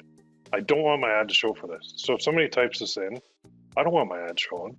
So I'm going to go to my negative keyword list. And I'm going to go minute, and I'll put homemade. That way, if they type in last minute or homemade or whatever, my ad won't show, which is good because I don't want them to. I don't have anything last minute. I don't have anything homemade. On her birthday, good. 70 homemade. Yeah, see, homemade again. I don't want that. Sweet 16 gifts for daughter from mom. Okay, so what I want to do, I don't want to, well, actually, I could just do this.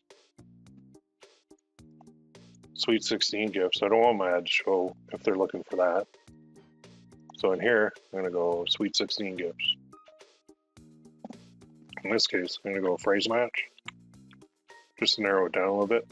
Actually, and I'm going to remove the word gifts. So if somebody types in Sweet 16, I don't want my ad to show. Okay, I'm not going to put gifts because I don't, it is a gift. So it's kind of like a, oh, there's another one. Personalized. If they're looking for a personalized gift, I don't want my ad to show. Another one is card, or cards. Actually, card will cover both, but just for good measure, we'll leave them both in. If somebody's looking for a birthday card, I don't want them to see my necklace. Although you could argue that, you know, if they're looking for a card, they might be looking for a gift too. So all these are good. Then you just keep going through. There's like 998 results. But you're also going to see keywords under what they search for, and that's going to be the gold mine for you. I'll show you that in a second. All right, so let's go back to page 1. So birthday gift for mom, birthday presents for mom. Well, that didn't sort by average monthly searches. Birthday gift ideas for mom, thoughtful gifts for mom, birthday gift for mother. So we can basically create campaigns based on these, but let's go back here. We need to finish this list, so let's just save the list. Okay, so we've created an account level list, a negative keyword list called mom birthday necklace. So let's go back to our campaign now, and let's attach it. So let's go here, and then under keywords, we're going to go negative, and we're going to hit plus, and then we're going to use negative keyword list. There's our list. So hit that, save.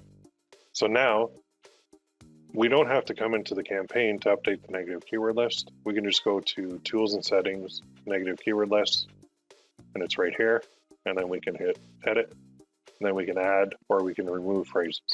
Okay, so it's very simple to do. This negative keyword list is how you really make a lot of money with Google search ads, because once you start eliminating keywords that you do not want your ad to show for, things start going really, really well. Okay, because it just optimizes even better. So now the other thing at the campaign level, so let's go all campaigns, this one, select it. We want to go to settings, and we're going to split things here. Actually, I can't do it on a search. Okay, so I'm going to go devices on a search campaign. So right now it's going to show equally on tablets, phones, and computers. So what I'm going to do, take it even a step further. So I'm going to split out my campaigns right from the start. So number 1 is going to be computers only. That's desktop computers. And then I'll do a version number 2, which is mobile. The reason I'm doing this is they act differently and they respond differently. So campaigns, I'm actually going to rename this to, I'll put a D for desktop. There. This one now. Under devices, you'll see desktop only. So all I did was decrease the bid by 100%. That means it will only show on computers now, which is very cool. Also got demographics. We could pick, but we don't really need to in this case. We can leave it wide open by male and female, all ages. Once we see which ones start working, then we can optimize and scale from there. Same with gender. Everybody's got a mom, right? And if they're searching for these keywords, we're not too worried about them. So also household income. With these low cost items, you don't really have to eliminate the lower 50%. If you're doing like a high ticket product, some people will like only target the top 10%. One other trick is to eliminate the top 10% under household income, because that'll bring your costs down. So on the first run, I like to leave it wide open, and you'll start seeing like here's the conversions and the cost per conversion right here. Conversion, cost per conversion. You're going to start seeing how much you spent and who bought and who didn't. And then you can come in and optimize these campaigns. So it's very cool that way. Okay, I think we're ready to go for a duplicate now. So let's go campaigns. Then we're going to select it and go edit, copy, edit, paste. And then we're going to go paste. And all I'm going to do is the mobile version of this now. So I'm going to do an exact duplicate of everything. The negative keyword list is already attached. It's going to take a few minutes. Come on, baby. Let's go, let's go, let's go. So you can see at $3 a day, the traffic per campaign is going to be ultra low. We're putting a very tight clamp on this, but the goal is to find which one of these works. That's why I did it super low, so you guys don't get scared, and you're free to launch basically as many of these as you want. So there, now I'm at $6 per day total. So I just keep going, but I have to edit this one. So click here, click on the devices. So click the campaign and then devices, and I'm going to change it. So this is mobile. So all I hit delete, enter, and then up here, I decrease the computers by 100%. There we go. So D for desktop, M for mobile. So computer is the desktop to me, mobile is a phone. So these bids are going to change, the performance is going to change, they react totally differently. Now if I go to all campaigns, I've got 2. So what you're going to do now is you're going to go back to this one, you're going to copy it, you're going to do a duplicate, and you're going to move on to your next keyword, whichever ones you want to target, in the exact same way. So I'm going to do one just to show you how we can edit these, and it moves pretty quick. So I can go this route, or I can go with suggested. Birthday gifts from mom, was that useful, meaningful? Birthday for mom from daughter.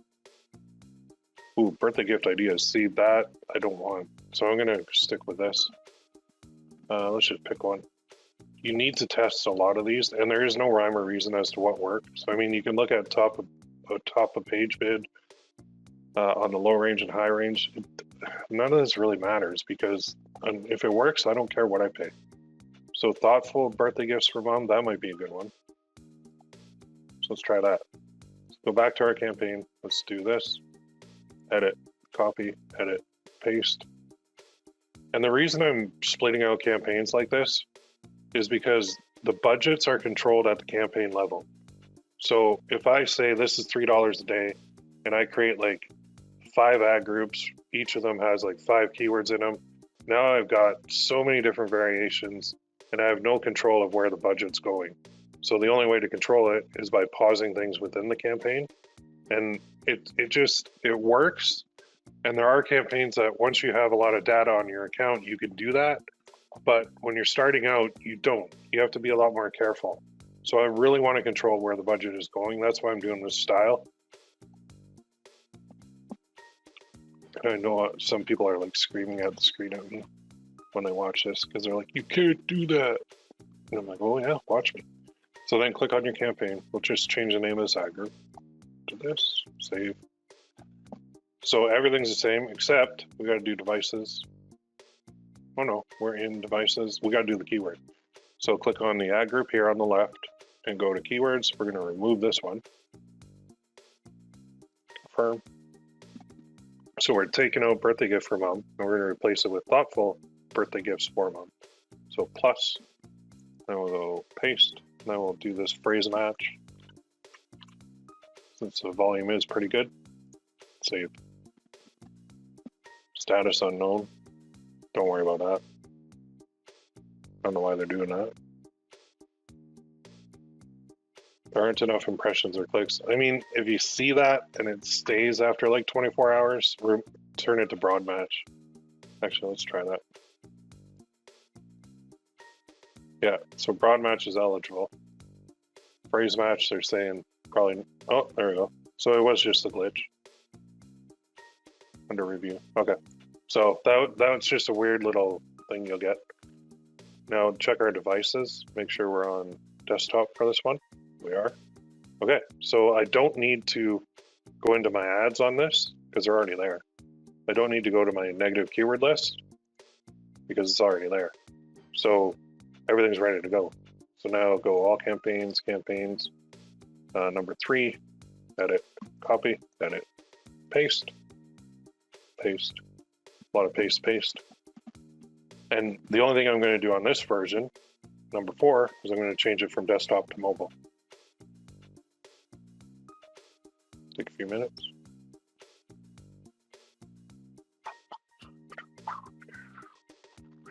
So question, you were 100% desktop before. What did you learn that now goes 100% mobile? I learned that mobile started working too on target CPA. So I switched to target CPA on a lot of YouTube ad campaigns as well, from maximize conversions, because I was following what people told me to do. And like I whenever I try and master a traffic source, I always buy courses and everything, and I do my own experiments, and I always find like what people tell me and what actually happens in reality are two different things. So I'm constantly adapting. So I'll go to devices. I'll turn this one to mobile only.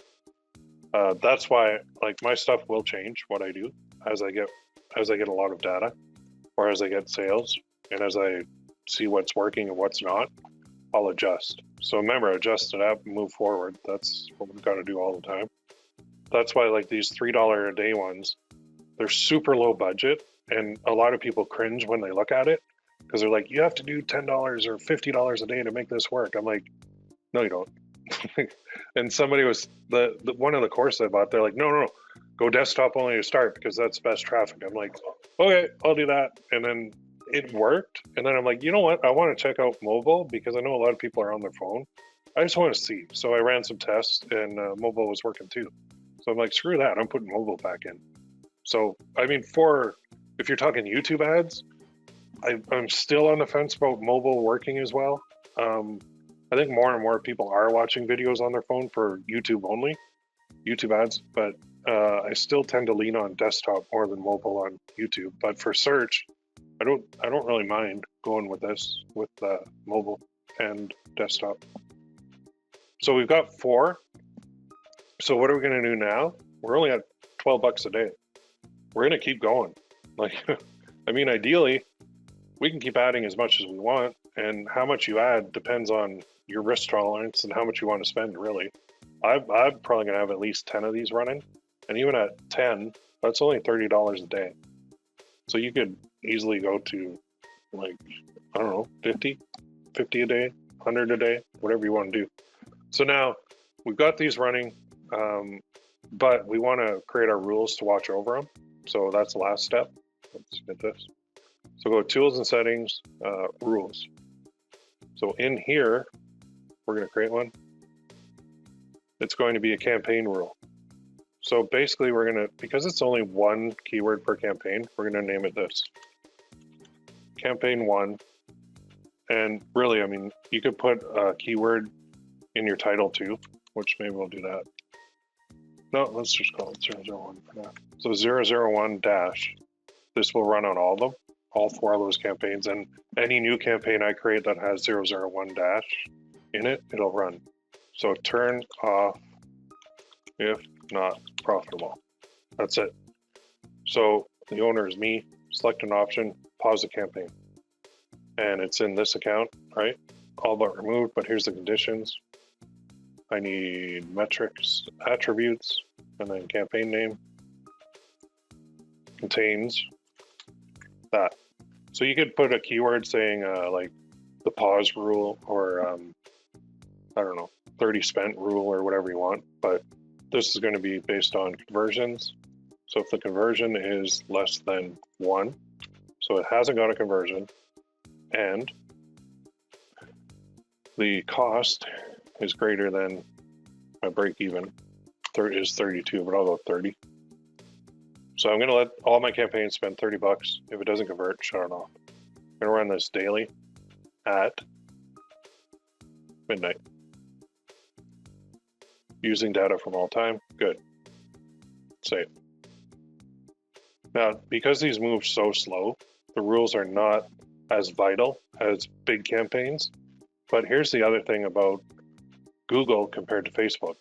Stats do not update in real time in here. So I can create another rule very easily, another campaign rule, and I'll say this is 001, turn off campaign if it has sales but not profitable.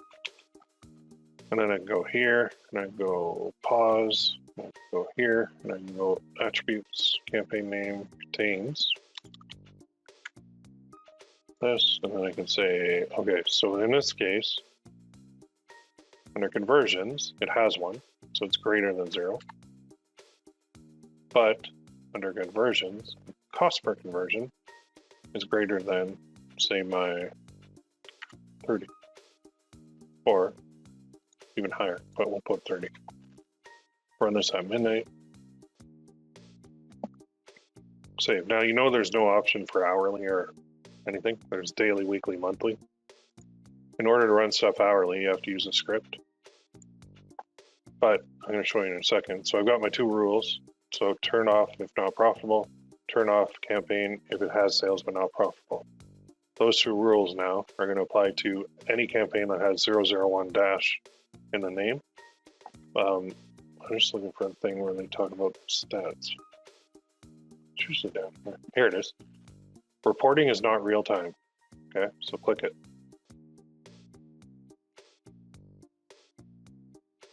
About your data's freshness. As you're looking at your Google Ads data, it's important to consider how fresh your stats are. Performance data isn't available instantly. Some metrics are updated once a day.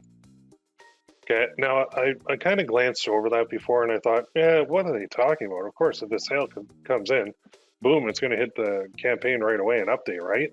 So I had all these rules running a little bit too aggressively. And I noticed that the next day I go back in, looked at my pause stuff, and I'm like, oh shit, there's a sale on that one.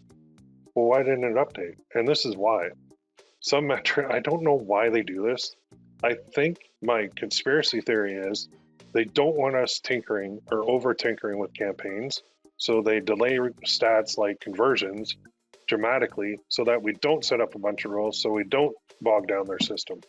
Because Google is really, really smart, like smarter than Facebook.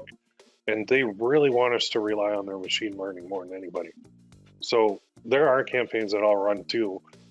Right on, like even search, especially on YouTube though, I'll run no interest campaigns, no targeting at all, and they're working. And I'm like, what the hell? Like it'll be like a necklace or something, and it'll work. And I'm like, how the heck did they find the right buyers? It's because they look at your data, they look at who views things, they look at who clicks and who goes to your landing page, and they keep track of it all.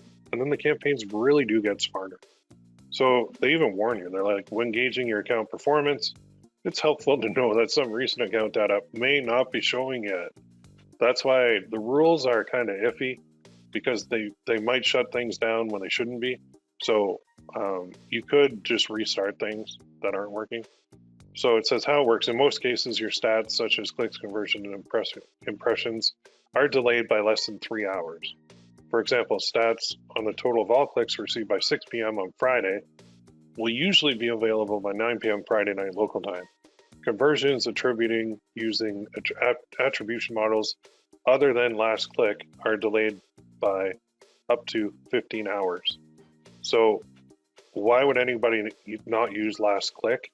Well, you could use first click if it's like cold traffic and you're trying to get leads or something in different usage circumstances. For us, last click tends to work best for this. So you need to know this, and you can read through the rest. But however, some metrics and reports take longer to process or are only calculated once a day rather than on a continuous basis. Daily processing for some of these reports happens at the same local time in all time zones. Factor in your local zone to determine when these metrics will be available. So look at this. Most metrics for reports. Adjustments. There you go. So you have to know that. It's not real time. And that's why they have this link here. So these will run, and I might go to my Gearbubble page and see like on that view part right here, I might see clicks or I might see impressions. And then I go to my ad campaign, I'm like, well, I don't see anything yet. And it's because the stats haven't updated. So what we've got, I don't think I missed anything. The next step after this, and so we're going to let our rules kind of once a day, they're going to shut off anything that's not working. It's going to take a while to spend $30 on each campaign. So you could be more aggressive with that too. You could say, no, Will, I'm not giving it 30, I'm giving it 15. Well, that's ultra aggressive. You might want to go 20 instead. But because of these are spending such a low amount every day, it's going to take a while. So there will be periods of days in between where you don't have any sales. So until you can ramp up the budget to a higher level, you're going to have dry spells. And it's just simply a factor of the budget's not high enough to get enough traffic all day long. So this is the way I set them up on new accounts to really, really laser in, to push the budget where I want it to go, to not spend too much, especially on high volume keywords, to give it target CPA, even though I know I'm not supposed to. I know that's wrong. Well, wrong in air quotes. The thing is, you can listen to what everybody says, or you can run your own experiments too, and that's what I do.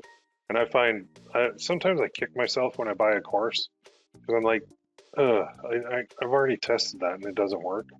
And then I'm like, what do I do here? Like I already watched it, so I'm not going to get a refund on a course. But there are a lot of courses out there that I bought where I'm just like, I know for a fact that doesn't work,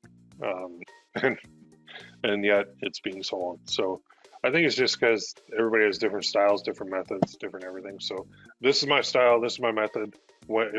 This is where I said to myself, if I were brand new to Google search, this is how I would set it up. So now you guys have this and you can take it and run with it. In the next training, we're actually going to show you a lot of things like troubleshooting, optimizing, and scaling. So that'll be training number 3. That'll be next week. But this week, because these are such low daily budgets, you do kind of just set them, and then you can go in here and look at your campaigns. I actually do it on the broad level, so I'll go all campaigns, then I'll go to keywords, and then what I want to look at is right here, search terms, because I want to see what people are actually typing in, and if any term comes in here that is weird or I don't want my ad showing for it, I'll take that term and I'll add it to my negative keyword list for the whole account. And then that will trickle into all my campaigns. Well, I need that I do duplicates of these, right? So that's getting ahead of ourselves. For now, you're kind of like, you're creating the field and you're planting the seeds. And then next training, we're actually going to start really watering them and pulling the weeds. Okay. All right, a couple questions coming in. When you get a new design, do you launch it on multiple platforms, FB, YouTube, Google? No, I'll tend to stick to one, because if the design works on one platform, it's probably going to work on them all, to be honest. There's different setups and different ways that you have to run the campaigns, but when you hit on that good design, you just know it. There is zero doubt. I get people asking me like, this got a lot of comments, shares, and likes on Facebook. I think it can work.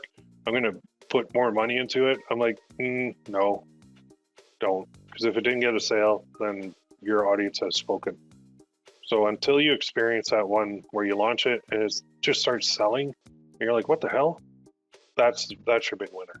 So sometimes it can take 10 tests, sometimes 20, sometimes 30 to even find that big winner. It's just the main problem is I found is people quit before they find the big winner. So it is a numbers game for sure.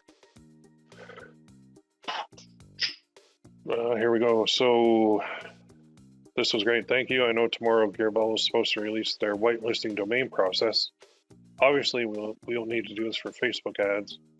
Would you recommend we use the Gearbubble domain or our whitelisted domain for Google ads?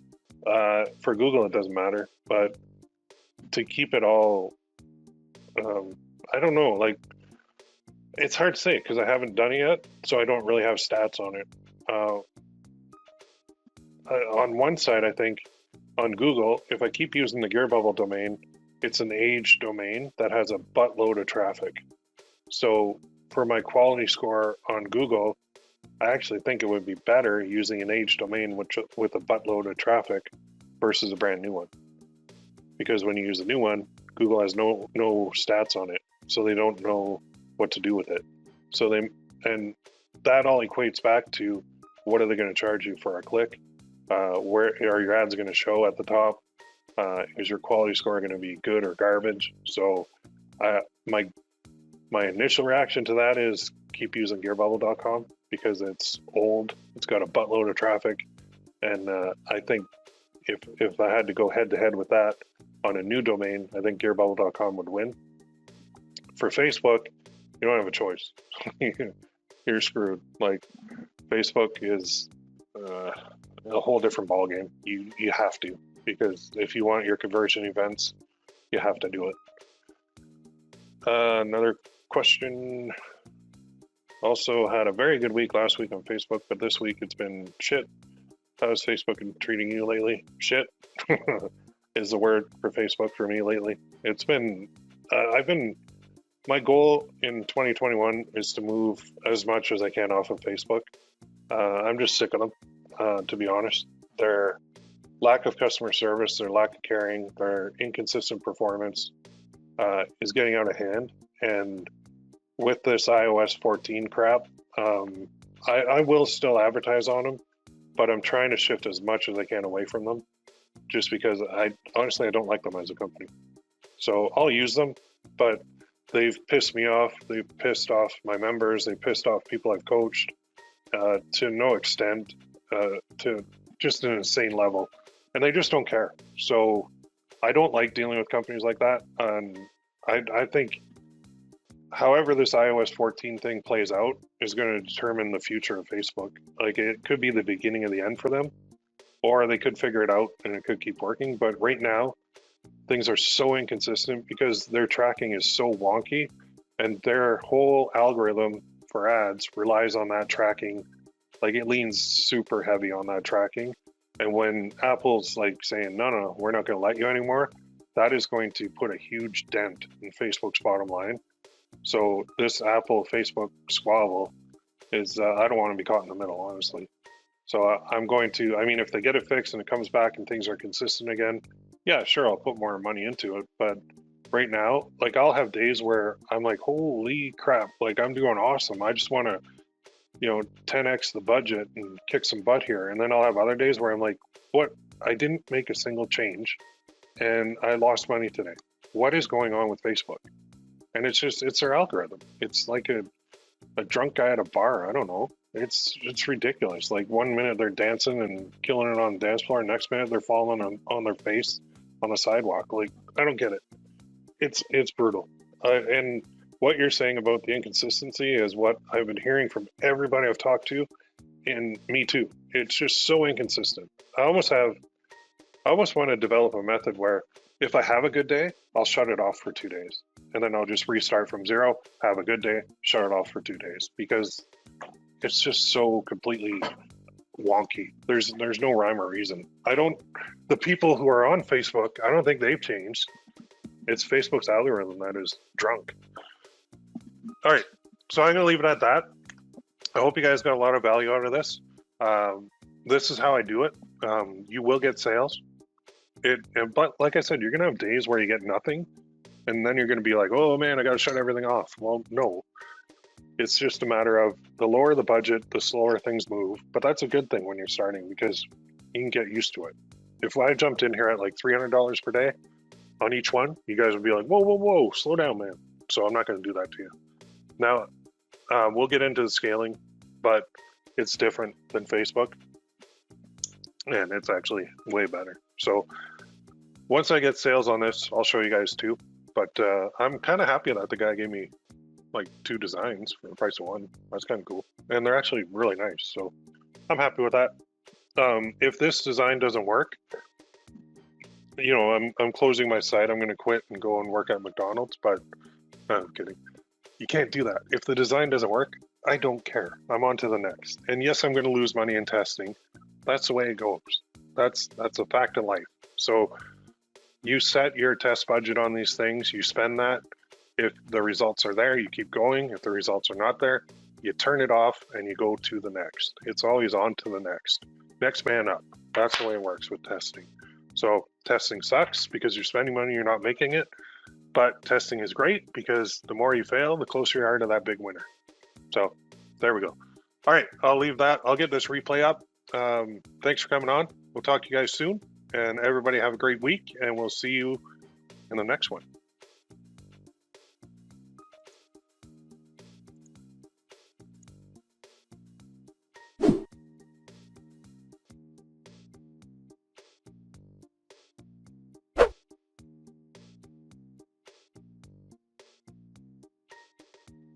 Hey everybody, welcome aboard. This is training number 3, challenge number 16. I think I got that right. Birthday sales year round with Google search ads. So just to recap, well, first, give me a 1 if you can hear me and see my screen okay.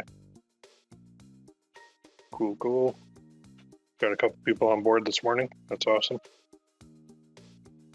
All right, and if my audio does go out, let me know because I still haven't replaced this headset yet, but I should. I might get like a microphone too. Anybody know any good microphones, like a Yeti or anything? I'm thinking of doing that because I heard they're really, really good. But then I need like one of those spring things to hang over my head, I guess. Unless they just sit on the table. I don't know. Anyway, let us dive in. So the blue snowball, is that a Yeti?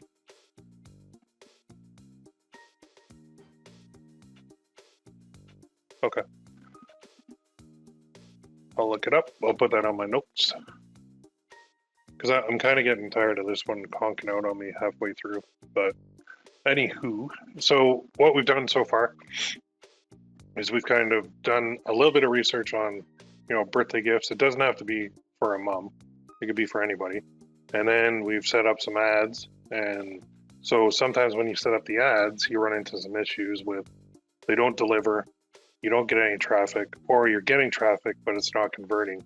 So now this whole kind of last training session for this one is going to be dedicated to troubleshooting, optimizing, and scaling. So when you do get sales, you want to get more, and it's a little bit easier with Google than it is with Facebook. So what to do next? Well, there's a couple things. The next steps are we got to troubleshoot. So we got to go in there and like a doctor, we have to diagnose a problem and then we have to fix it. And then we have to optimize our campaigns. The more we optimize them, the better they're going to perform. And then, of course, we want to scale. So let's start with troubleshooting. There's a couple things that could be happening, and I'm going to go into my account too in a minute. But first, you do have to give it at least 48 hours. You do have to check the ad status. Is it active or pending review? If you launch an ad, I find on like a Friday night, in a new account, sometimes they won't actually review it until like Monday. So you have to be careful with that. If your bids are too low, you're going to want to increase your bids. So if you're using target CPA, you're going to increase that up.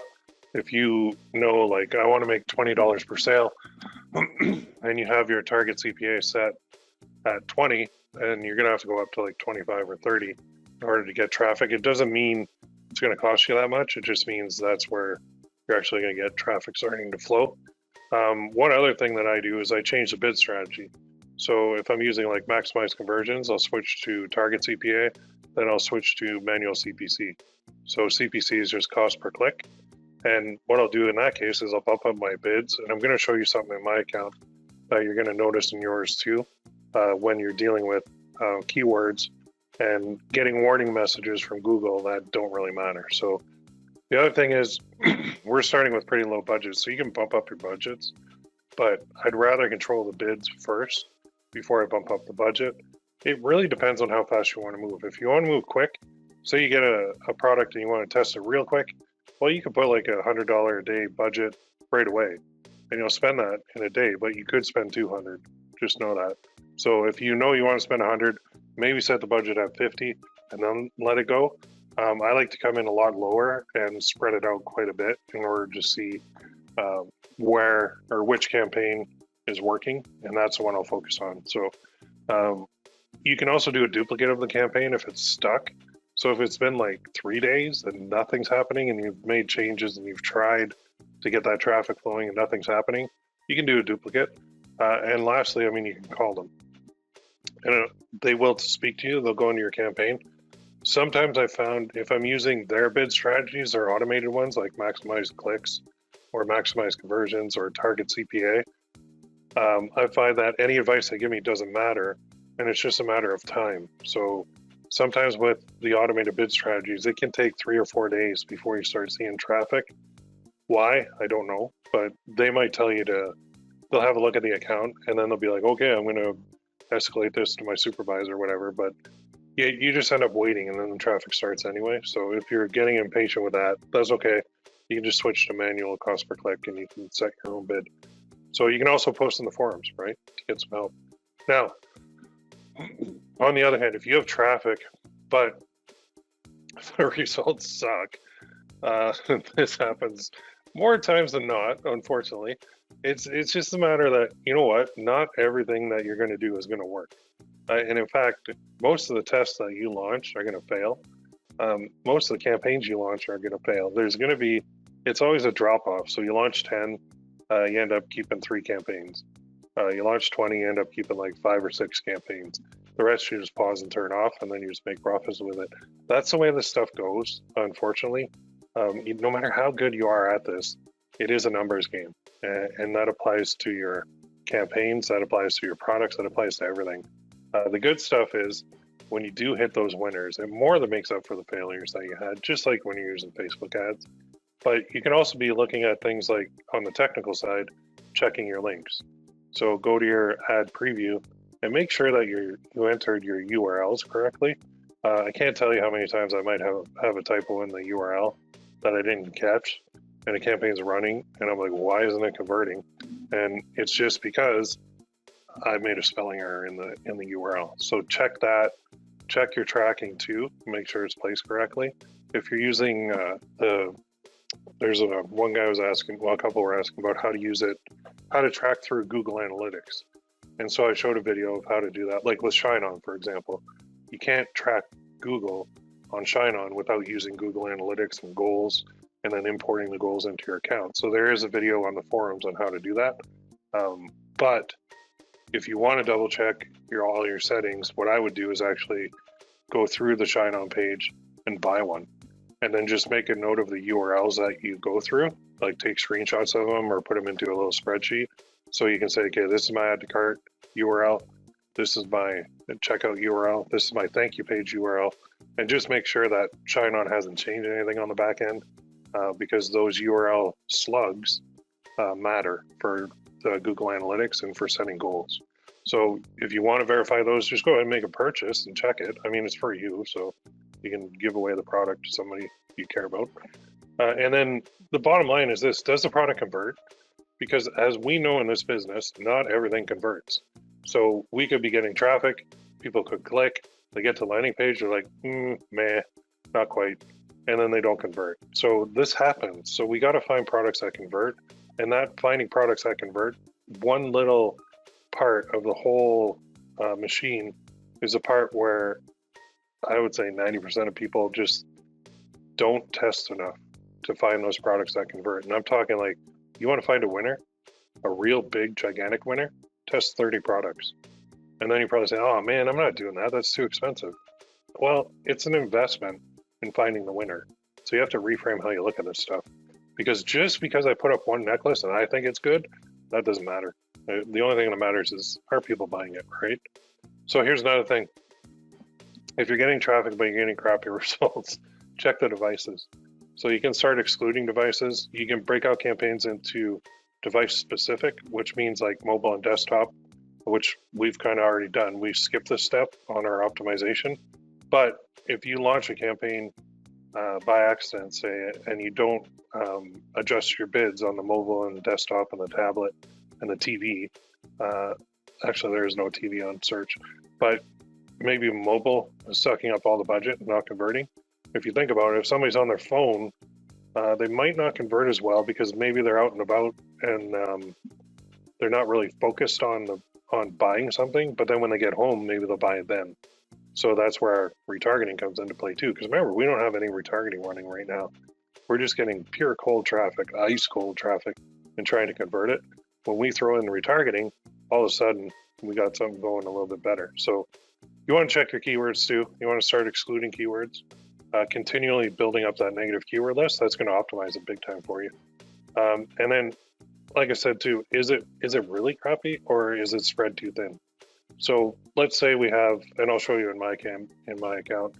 I have like $3 a day budgets. I'm spending across like 12 different campaigns, but each campaign needs to spend like 30 bucks in order for me to see. So if I go 30 times 12, that's like 360 bucks I'm going to be testing in. So if my test budget's 100 bucks, I think I need to reduce the number of test campaigns that I have to test it, right? So I might go with, instead of, I don't know, 12 campaigns, I could go with 100 divided by 3 is what?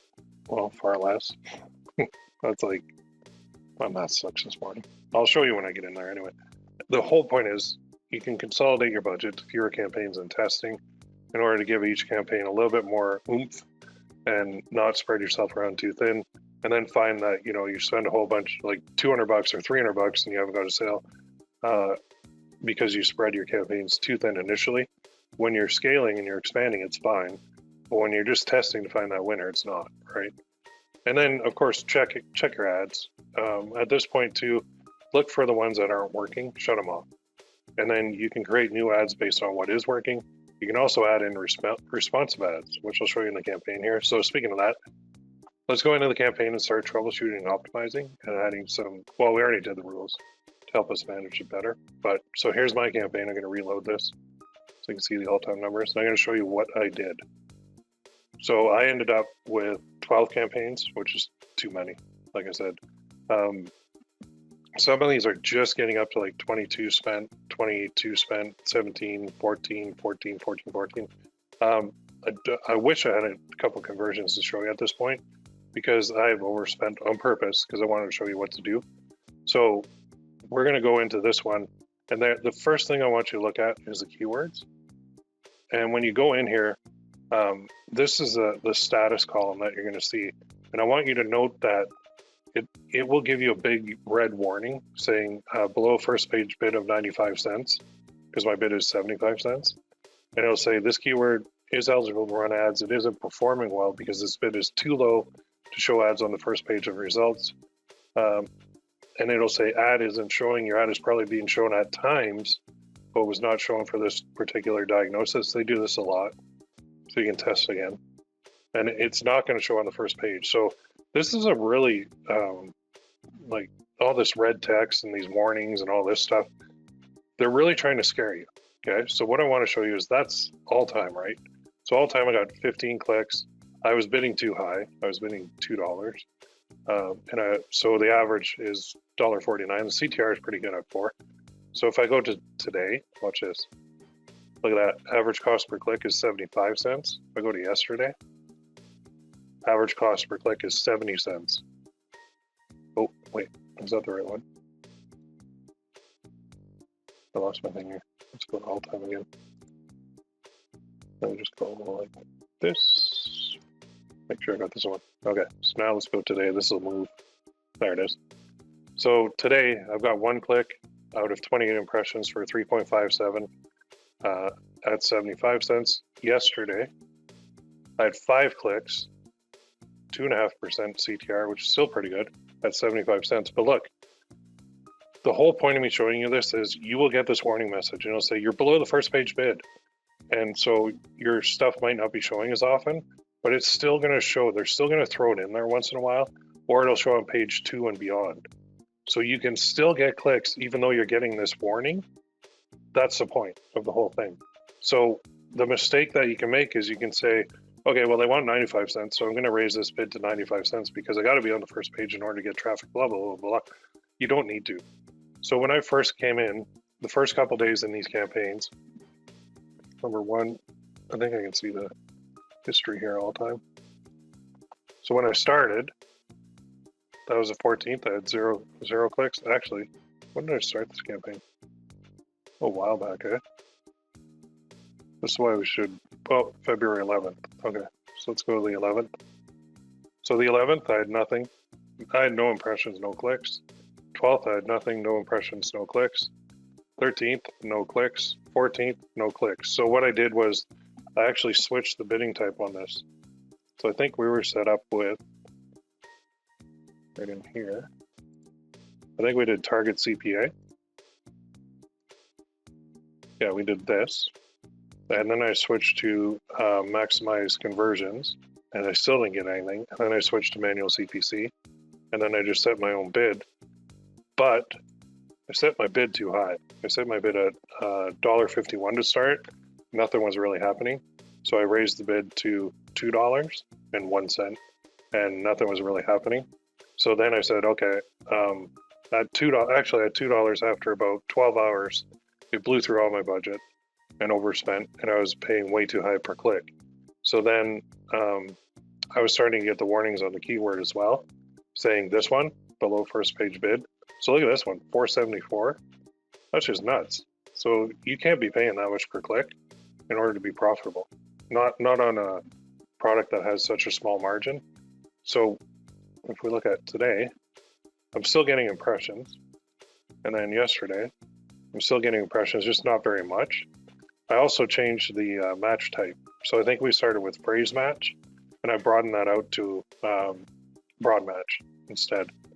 Just because I've got a pretty good negative keyword list, so I can do broad match, and that really sparked the traffic. So if I were to continue this, I would probably leave it on broad match. I might even lower this bid a little bit more, and I might actually add in more campaigns at a lower bid because I know they're showing at different areas. So let's go back to that campaign.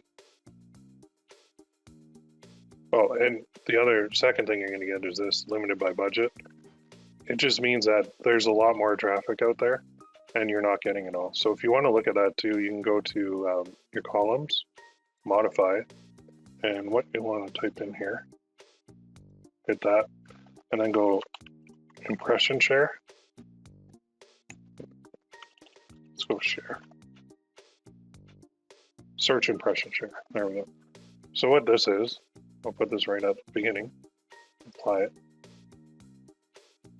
This means that out of all the times that the ad is available, or your ad is available to be shown, that's the percentage of time it's actually shown. So what this means is you're not, like, under 10% means somebody searches for a birthday gift for mother. So under 10% of the time, my ad will show. If you want this number to go up, you have to increase your bid because it's based on bid and quality score and everything else. So my average cost per click is 71 cents. If I want my search impression share to go up, it says it right here. The impressions you've received on Google search sites divided by the estimated number of impressions you are eligible to receive. So this means that some of these keywords, actually all of them, I'm under 10% because my bids are low. So this is a good gauge of, am I bidding enough? Am I getting enough traffic? When you're scaling, if one of these keywords actually is working and converting and your search impression share is low, you're going to want to increase your bid to get more impressions for that keyword when it's winning, when it's got sales and when it's profitable. So that's a good little litmus test for you in order to see that. The other thing we check is the ads. And we can see that if we sort by click-through rate, some of these are doing really good. I'm really shocked that I don't have sales yet on this. But I think in my case, the main troubleshooting issue for me was I didn't get traffic initially. So I switched to another automated bid type, still didn't get traffic. So I switched to the manual cost per click. But the error that I made in this campaign that I don't want you guys to make is I bid too high. Because I wanted to get you guys sales to show it to you and got all excited about it. But keep your bids low. Like I would say cap them at like 75 cents for most of these keywords in the US. And just completely ignore these things. Look at this, below first page bid, 1626, birthday gift for mom. Like, give me a break. That's just insane. So they're saying that, I'm bidding 75 cents. And look at yesterday, I got 4 clicks. Cost me $3. When I had it set up initially, the 4 clicks will cost me $8. So this campaign is not over by any means. I haven't even reached my dollar amount. So if I have a winning product, which I do have these going with winning products and it's working very well, it's just because I tested a brand new one that I'm not seeing sales yet. All right, so a question coming in, do you recommend turning off after 15 and no add to cart like on Facebook? You can do that. The tracking wise though, it's a little bit more difficult because we would have to create a conversion event for the add to cart. So let's just do something here. It's not quite as straightforward. As long as you can create a tracking event for that one. I'm gonna go to campaigns here. This one up.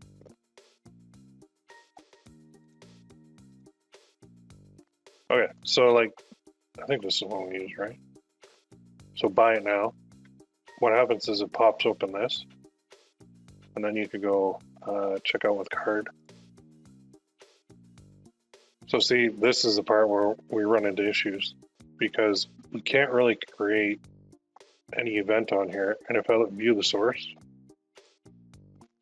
I go to, or I think we use the tag manager. Oh, let's type this in. So they have a global pixel for Gearbubble on here, which is not our pixel. That's theirs. There's another one there. We don't have access to the add to cart page in order to place tracking code when we're using Google. So the add to cart rule probably wouldn't work. That's why we got to either rely on page views or the actual checkout itself. So yeah, add to cart's not going to work. If I go to my rules here, you see I do have it based on purchases. So turn off if not profitable. So this says all but removed, campaign contains 001 dash, conversions less than 1, cost greater than 0. So in this case, we could reduce this number down to 15 if we wanted. So you'd be getting pretty aggressive on the turning off at the cost per purchase. Or, I mean, you can always, at $3 a day, you're going to spend $15 in, man, like 5 days. So you can just monitor these manually as well. And then if you're seeing a campaign that spent $15 and like the cost per click is, or the CTR on the ad is like super low, you can turn that one off.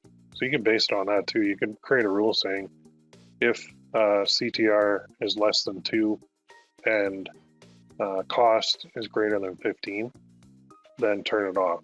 So we could do that too. That's possible. That would be kind of a hybrid of the add to cart rule, which would work. So that's possible too. I can't remember where I was at now. Oh yeah, so the main goal of this is ignore these first page bid things because they just don't matter. It's just, they're trying to scare you into thinking that if you don't bid this, I'm not going to give you any traffic. Like especially this one, 1626. Give me a break. Can you imagine even paying that? That's just nuts. And I'm still getting impressions at a bid of 75 cents today. So this one will turn around.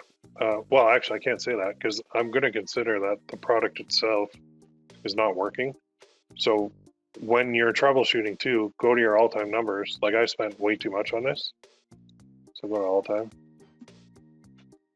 and look at this number. So this is the total for this campaign. Total all about remove keywords. So not the account, but the keywords. So I spent 155. I hadn't made a sale. I got like on 106 clicks on 3,500 impressions, 2.97% click-through rate. That's actually really decent. My cost per click is high, but this number and this number don't jive. So basically 106 people clicked my ad when they're searching for a Mother's Day gift or a birthday gift for their mom, and they didn't like it, so they didn't buy it. So what I need to do, I could actually take this whole campaign, switch it out with another product. So I would say once this number hits 100, or even if you want to be more aggressive, you could say once this number hits 50, you just switch the product. So you do a duplicate of your campaigns, and I would do duplicates to get clear data, like starting it from 0. So you know the settings that work now. So the next mother birthday gift test that you do, it's now in my mind, it's just a matter of the product. Everything we did traffic-wise works. We're getting the clicks. Our ads are working. It's just they're landing on our page and they don't like it. So if they land on the page and don't like it, they're not going to buy. So we're not going to spend any more money on it. The solution here is turn them off, launch another product, test it. If you don't let it go to like 155, if you want to test with $50 per product on Google search, go for it. That means all your campaigns total are going to spend $50. At that point, if you don't have at least a sale, you're going to turn it off. You're going to go to the next product and the next product and the next product. That's how you find the winners. Every single method we've done, every single technical thing we've done with Google Ads is correct. The only missing piece of this whole puzzle is people don't like the necklace. So you have two routes you can go. If you have products that you know are selling already on Facebook, start with those ones. Go with those on Google search. If they aren't selling yet on Facebook or they're brand new and you don't know, then you need to test them. And your testing whole thing is this bottom number here, total all the removed keywords for all these campaigns. If this is 50 and this number is 0, that means shut it off and move on to the next. So yes, you did invest $50 in finding out if that product was worth it. In our case, it wasn't. So now I'm going to show you something else here too. Just coming back here.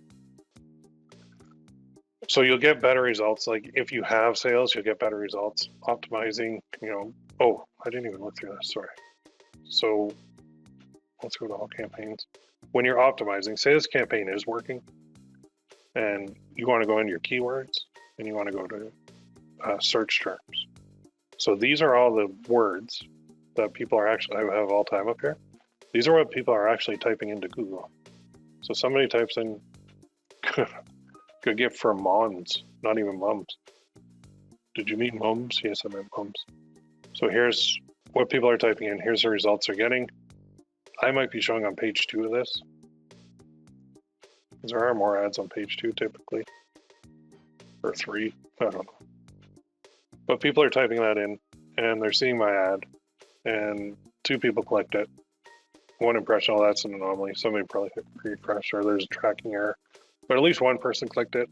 But look at this. That's when I had my bid too high, way too high. So those 2 clicks cost me $4. That's too high. Don't go above 75 cents on manual. And then somebody typed this in, good birthday gifts for mom. I got 2 clicks on 2 impressions, 100%. Present for mom, gifts for mom, what to get your mom for her birthday. So when you're optimizing, you want to look through here and you want to find anything that doesn't work with your campaigns. And I actually don't see anything, unfortunately. I think my negative keyword list is oh, here we go, mother-in-law. So if somebody typed this in and they clicked it, I'm like, and it cost me $2. So why? This is the mother-in-law gift. So let me go to my tools Let me go to negative keyword list. I'll just open that in a new tab. Because I built one. And I thought I had in-laws in there. Oh crap, I didn't. Okay, so this is what you do to optimize. I see gift idea for mother-in-law. So what I want to do is take this word, in-law, copy, and go into here, hit plus. Now I want to put it in here, and I'm going to put this in phrase. Actually, yes, phrase. Save. I should have had that in there. So now I just saved myself $2 in the future. Well, if I were still bidding too. But I'm looking for things I can add to my negative keyword list first. What to buy mom for Christmas, gift from daughter to mom, that's okay.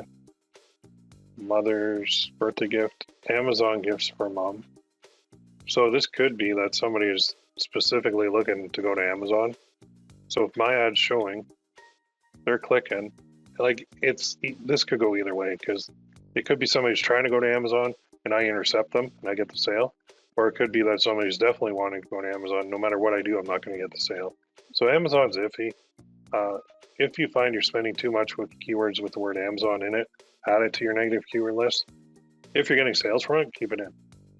Gift for mom who doesn't want anything. Well, that's not bad. What to give your mom for her birthday. What to get mom for her birthday. Good gifts for mom. Mother birthday gifts. Here's what I'm going to show you. All of these are really good. They're like really good keywords to be bidding on. So when we're going forward in this niche, if we're wondering, I started with these keywords, they didn't really convert. So my next step for my next product is, okay, not Mons, but I might create a campaign based on this.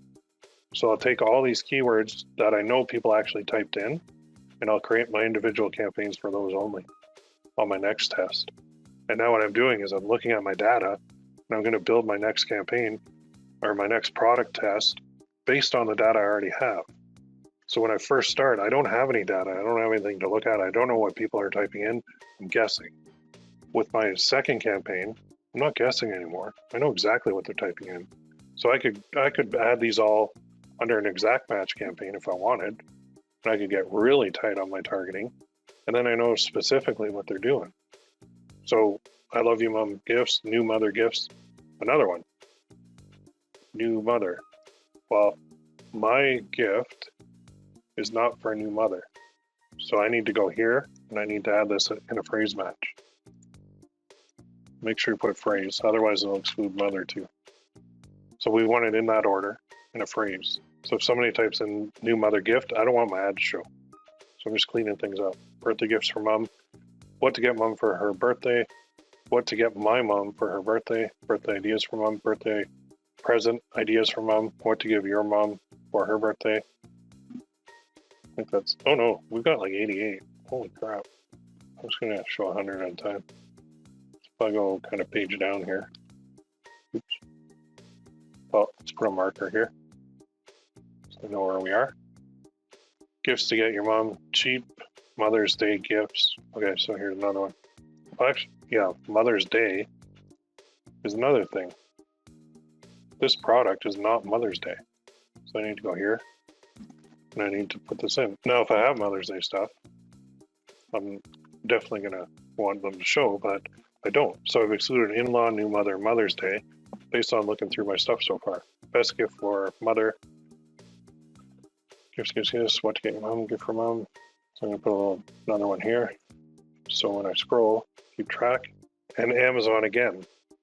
So people are looking for Amazon gifts for mom. In-law again, right? You need Valentine's presents for mom. Well, nope. I don't want that. So actually this one is birthday only. So anybody mentioning Valentine's, I don't want it in this case because it's a birthday gift. Gifts, mom, amazing birth gifts. Another marker here. We'll scroll up. Birthday gifts, Hispanic mom. No, I don't think that matters. Mom's birthday, 60th birthday decorations. Okay. Now this is one too that could be iffy. Like if they're looking for decorations, maybe they need a gift, but maybe they don't. So let's go in here. I don't think they do. I think they're looking for something else. I'm going to build that. Presents. Good mom gifts. Gifts to buy your mom. Gifts for your mom. Mother's Day basket ideas. So there's another one, right? I'm not selling baskets.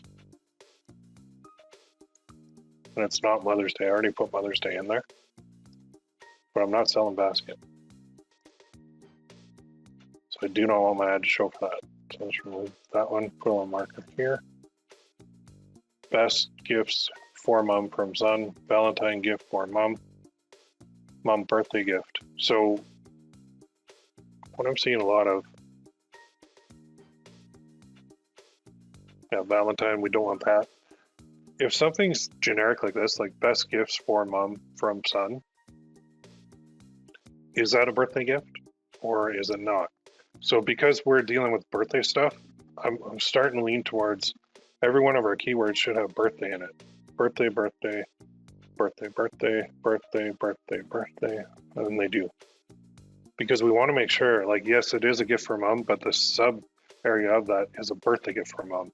So you can see that our ads were showing for stuff like basket, decorations, Valentine's, Mother's Day, new mother, in-law. I am actually going to add Amazon because I think that took a lot of attention away. So if somebody's looking for Amazon gift, they want to go to Amazon because they want the prime delivery. I could intercept, but I'm just going to put that in there. So now look at this. So now we've got a whole bunch of things. We just cleaned it up. So our next campaign, when we take the ones that are getting, we can even sort by impressions instead of clicks. And we know that gifts for mom, well, even that one, right? It's a gift, but is it a birthday gift? Is it a Christmas gift? Is it, like, what kind of gift is it? So I think that going forward, I'm not going to bid on these. I'm going to focus on stuff like birthday gifts for mom, what to get your mom for birthday gifts for mom.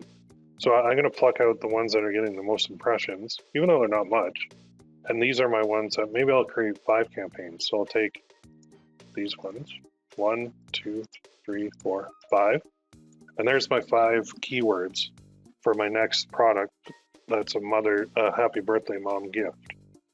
So what I'm doing, like you can see, I'm just looking at the data and trying to figure out what to do next. So I'm going to, I don't think I can export these.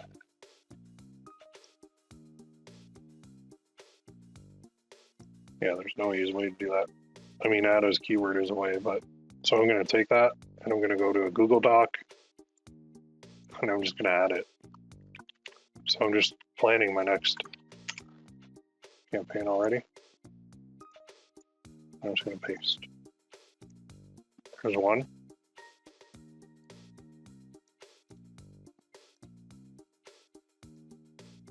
There's 2.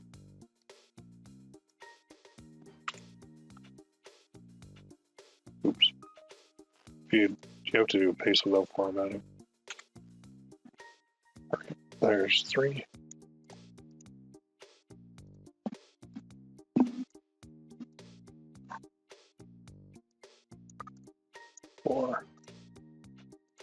So you guys are seeing all the nitty-gritty boring stuff that you have to do to really start tweaking and optimizing campaigns so that you can make them work. So we know this product is a dud. That's okay. We got to do more anyway. So my next campaign, and I'll put this right here. Next birthday gift for mom campaign keywords. That's the 5 I'm going to use. And I'll probably do them in phrase match again to start. And then if I'm not getting traffic, I can switch to broad. I could even go where I do way more and I do them like exact match, but then I would need like probably 50 keywords in order to get any sort of traffic. There's a lot of different ways to do this. So these are the ones that are getting the most, but we could sort by clicks too, because sometimes, well, actually sorting by clicks is probably even better. What to get her for birthday? Present for mom. Like, I don't know. Are they looking for Christmas, Valentine's? Like, that's not going to apply. Good gift for mom, not going to apply. Birthday gift for mom, yep. Good birthday gifts for mom, yep. What to get your mom for her birthday? So we have all this data, let's use it. So let's go back here to all campaigns and campaigns. Now, the next thing is, let's look at the demographics. And we want to look at the ages first. So it seems like 18 to 24 had the most clicks. And then 25 to 34, 35 to 44, 45 to 54 had this, oh no, actually unknown had the most. So my issue here with the 18 to 24 is they don't have disposable income. So they might not be able to even buy anything. So I know they're clicking, but my gut says eliminate basically them. So on my little planning for my next one, I'll say exclude 18 to 24 because we know they clicked, but they didn't buy. And I think they clicked because they didn't buy because they just don't have the money to do it. So the other thing is 65 plus. We could definitely exclude that because is their mom even around? Like, is their mom like 90? So that's a very small market. Even 55 to 64, yes, but I would say even exclude those. So exclude that, 55 to 64. And then exclude 65 plus. And you could exclude unknown. The only reason I'm saying is unknown at 30 clicks and it didn't convert. So if I want to find like the sweet spot, I would say it's 25 to 54, just based on me selling this stuff all over the place. And I always find like even 25 to 34, I'd probably cut them out too. Because I found on my Facebook stuff, they don't sell. They don't buy as much. So let's do that. So we're really excluding everybody except 35 to 54. And this is just based on experience and looking at this chart. Now, gender-wise, what's going to happen? Who's looking at it? So we got males at 40 clicks, females at 58, unknown at 17. So again, with gender, I'll go like this, exclude ages, gender. What should we do here? So the females had like 58 clicks and they didn't buy. The males had 40 clicks and they didn't buy. Now this could, I don't think we have enough data yet to exclude one or the other. I know from my Facebook days that the females don't buy jewelry for other people as much. Now they do buy it, just not as much as a male. So I'm gonna take a flyer here and say exclude, just for a test for the next one, okay? Meaning I'm only gonna target males. So I'm gonna target males that are basically 35 to 54. Now household income, what's going on here? Unknown had 28 clicks, lower 50 had 21 clicks, 41 to 50% had 50, had 4, 14, 8, 23, and 17. So my gut right here says this took up a lot of my clicks. So why don't we exclude those two? So let's exclude household income. We're going to exclude unknown, which that could bite us in the butt later, but, and then the lower 50. And as well, 41 to 50% really didn't seem to care. So let's exclude them too. Because they just didn't click. 4 clicks. This had 14, that's not bad. 21, 30. I'm gonna keep the grouping on from like 30% plus, or the top 30%, or 40%, I guess I would be. So I'm gonna try that, see if that works. Combinations, I don't have anything. Let's go to devices. And let's see, where do we spend the most? So let's sort by cost. So mobile. Look at all the mobile, where we spent the bulk of our money. If we sort by clicks, let's see where it's coming in. All mobile, look at that. So this is a sign that I was getting a lot of clicks, and because I had 18 to 24 in there, I think they're on their phones and they're like, do, click. And they don't have the money to buy it. They don't have time to buy it. They're on their phone. So look at computers. They had less clicks, but they didn't spend as much either. I think the bulk of my budget, looking at this, went to mobile. So on my next campaign for devices, I'm going to take a flyer on this and say exclude mobile. I'm only going to run on a desktop. I'm going to try that. So desktop is computers. So my next campaign is going to, it's looking really good, right? So I've got more negative keywords. I've got my demographics honed in quite a bit. I've got my my devices honed in to like just computers. And then I've eliminated some age groups that I don't think would even buy it.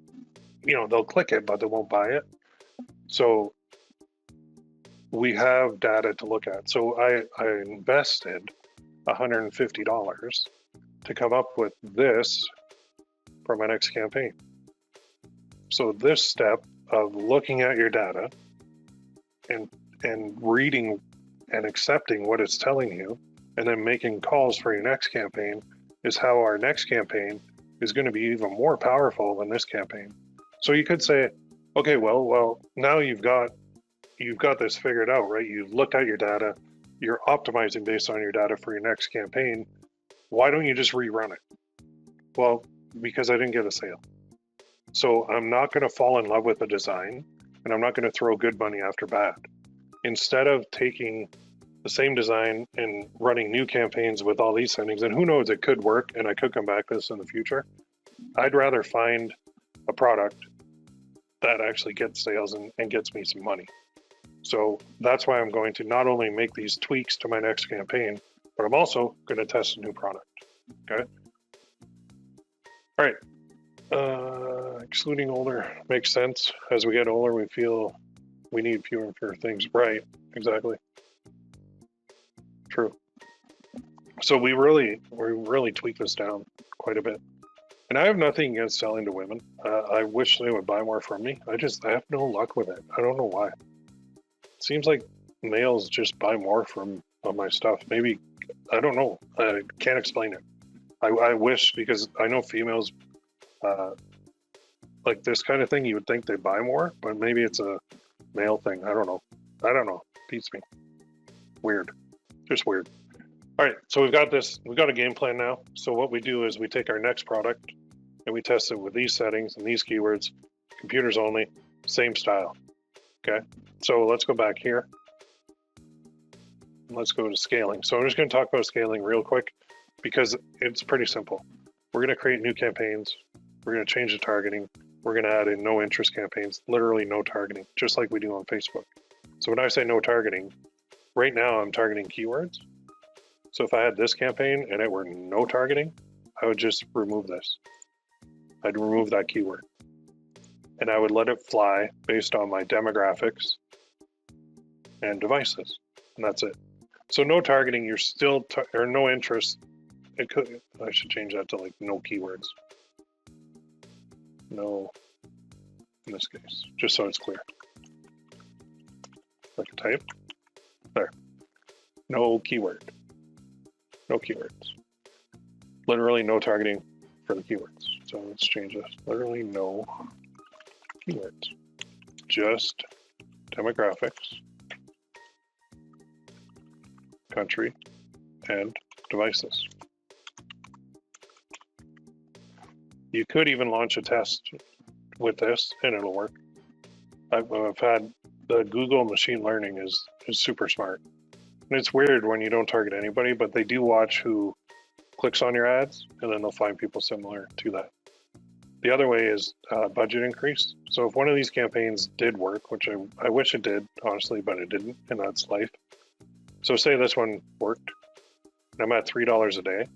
I can go aggressively up to like 500 a day, and then it's 10% every other day once you hit the 500 level. If you go too big, too fast beyond 500 bucks a day, it won't work as well. It'll start re-optimizing and start trying to figure things out again.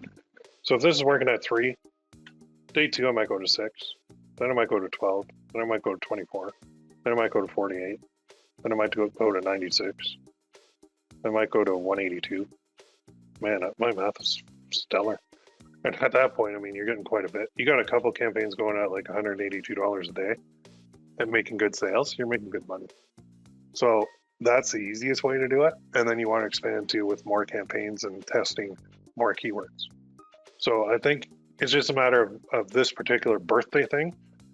One kind of golden rule I would say is make sure you have birthday in the keyword at minimum, because otherwise it'll get lost in, you know, decorations, Valentine's, Mother's Day, new mother, in-law, card, I don't know, personalized, Sweet 16. Remember that one? We don't want that at all.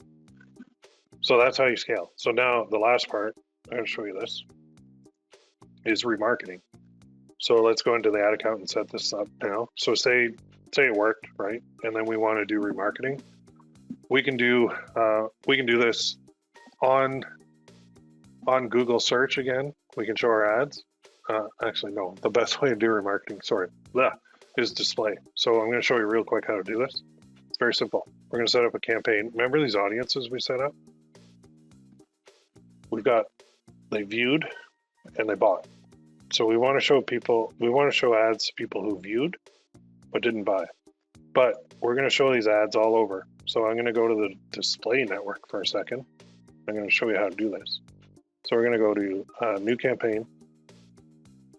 And it's going to be, it doesn't really matter what we do here, but we're going to do sales.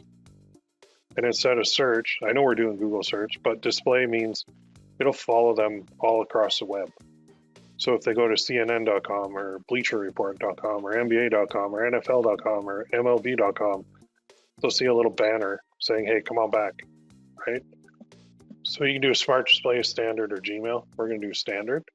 And this is going to be the link to our product, which is the product. Go back. This. And then plug that in here. So we're going to create, they clicked on our ad from Google search. Now we're going to follow them. And we're going to do this. And this is going to be 001 dash. We'll call it R. Or I could keep my numbers going. But basically this is, well, they call it remarketing. Okay. Remarketing or retargeting. So for this, we're going to go all countries, even though we targeted the US. Well, that's another thing too. When you're scaling, you can expand to other countries. So start creating campaigns for Canada, UK, Australia, New Zealand, Ireland, and basically any English-speaking countries. And then once it really starts going, then you can do all countries. But you got to watch it, because when you go all countries, you might get like Nigeria in there, and those guys click a lot, but they never buy. So languages, we're going to do English. What do you want to focus on? This doesn't really matter, because it's based on our audiences instead of our keywords. So we can do conversions, maximize for, I would just leave these on default because it doesn't really matter. There is also manual CPC. Maybe we'll do manual CPC just for the heck of it. So we'll control our bid a bit. Budget, we can do like $3 or $5. Let's just go super low to start. And we can raise this as it's getting sales. Additional settings. Here's where we want to go to our conversions. Make sure that you have the right one set, so it'll track conversions from that. Devices. Now in this case, when I'm retargeting, I just want to do computers, because that's where, yeah, I don't care about advanced mobile target. I don't care about that. Do computers. Make sure that's set. We don't need any of that other stuff. Content exclusions. We don't really need that. And the ad group is just remarketing. And here's where we can actually find our audiences. So you go browse. And this is custom audiences. Oh, wait, sorry, back. It's remarketing. This one, how they interacted with your business, remarketing and similar. And then we go to website visitors, and we want to do page view, so they viewed that. We'll exclude that one after. So this is the only list of people that I'm targeting, this audience. Demographics, we don't need to bother, because it's all based on this list. Content, don't need to bother. Now, I turn this off because I don't want them going beyond what I want. Okay. Ad group bid. So we'll say sticking with that. Dynamic ads, we're not going to do that. So they want you to do these progressive ones, which you can do, but we're going to just upload display ads. The URL is there. Now, file formats is what we need, which is here. So I'll just take a screenshot of this.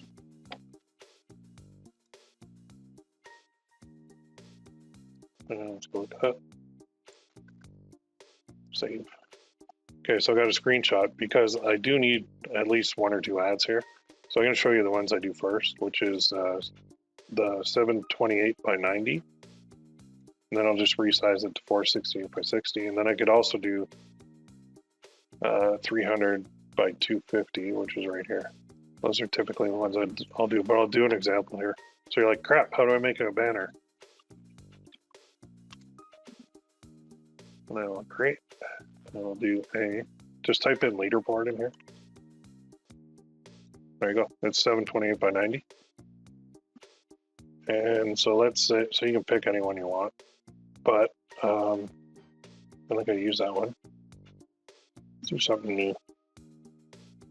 Scroll through here. That's cool. So we can put the image in there, or we don't need to if we don't want to. So let's go to uploads. Upload media from device. Download D drive. Where do we put that thing? In here, right? Nope.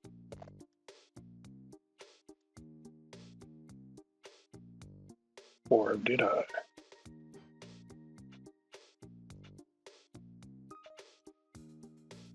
I can't remember where I put it.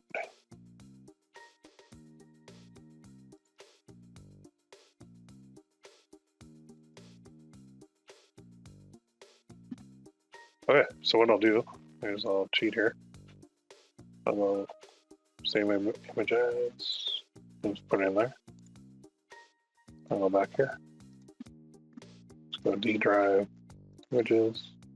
Now, it's not cropped or anything, but you can crop it, make it pretty.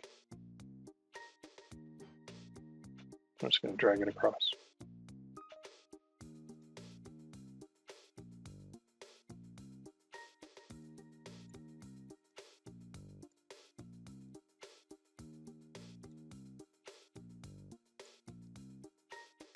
See, I didn't even need to crop it.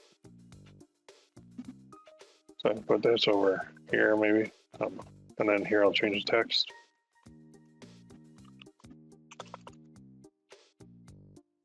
I'll say, come back.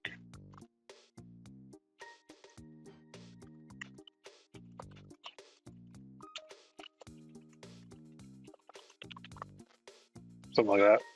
I'll say, just simple, right? So that's how fast I can make a banner. Super quick.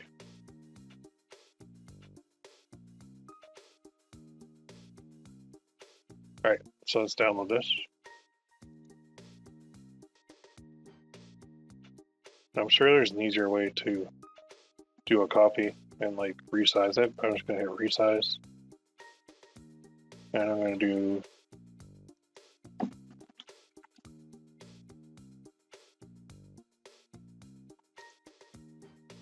copy and resize. There. So now this one, I'm just gonna download. That'll be 468 by 60. And then I'm going to resize to 300, 250. Oops, should have did copy and resize. Let's go back.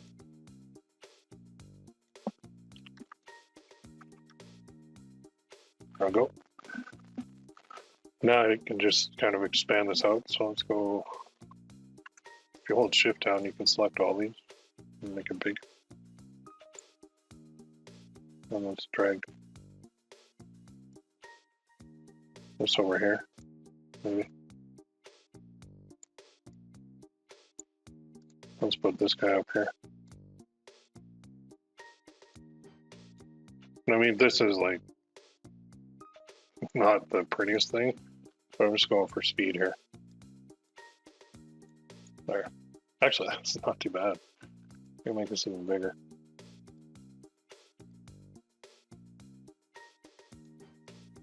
I'll download that. So you can save these, of course, to folders on here. But I've basically got, I go show in folder. I've got all these ready to go now. So if I go back to my campaign, and I go X, and then, so you can upload your ads, drag files here. Okay, there's one. There's two. There's three. Add tag group. 1, 2, 3. Great. That's it. So I just created a remarketing, is what they call it on Google, campaign for my product. So the product didn't sell, so I probably wouldn't do this for this. But I'm just talking like when you're scaling, or when you're this could work even on your cold traffic stuff. You might want to add this remarketing. It won't actually show though until you have 1,000 people in the audience. So if we go here to like click here and then go to audience, they'll even say it's too small. So you have to have at least, oh, it's 100, not 1,000. It was 1,000. Okay, even better. So you need 100 active members for ads to show to the list on the display network. So this little campaign means they clicked from Google search, they got added to the page view audience, and then we set up a display campaign with a couple banners to follow them around the internet now. So my suggestion is dump a few more banners in there of different designs, maybe 9. You can see how fast I created them. And that will give you warm traffic because maybe that person was on their phone and then we retargeted it only when they're on their computer. So they're surfing around Amazon buying stuff, and then they go to like check the news or they check the weather, and then our ad will show there. So that little remarketing campaign alone can turn your cold traffic campaigns for that product into a profitable overall campaign, right? A profitable overall product, because we're gonna be hitting them constantly with these banners all around the internet. You know, just like when you click on Amazon, and then you go look at another website on something you didn't buy on Amazon, and all of a sudden you're seeing ads for it all over the place.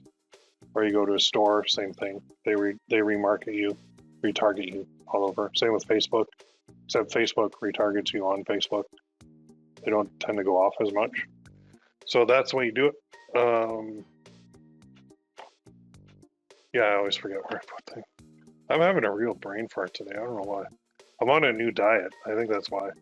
I'm actually down 21 pounds, so I'm happy with that. But more to go. I've caught, you know how they say there's like the COVID-15 that you catch? Well, I think I have like the COVID-90. So when I go big, I go hard. But anyway, yeah, the new diet's working out well, but it's really, I think I'm having brain farts all over the place. So if I forgot anything, I think that's all we had to cover today.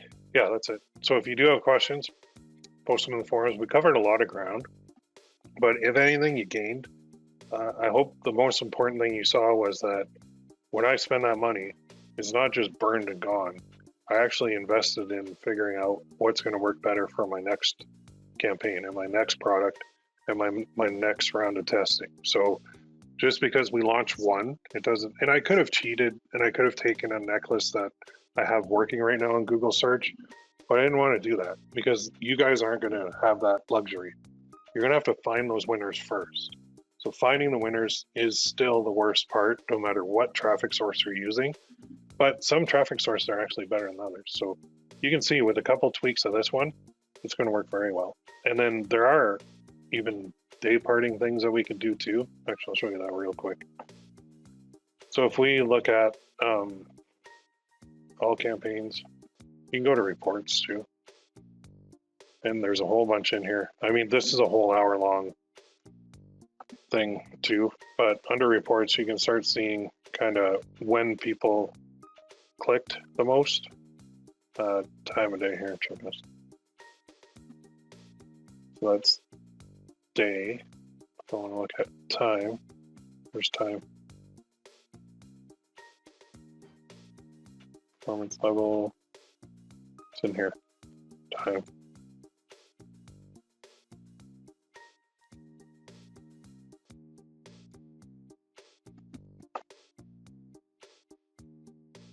Might take a second. Where'd she go? Gotta put time in there. Oh. There's no time. There's a whole bunch of data on this. Oh, they put them as columns. That's not what I wanted.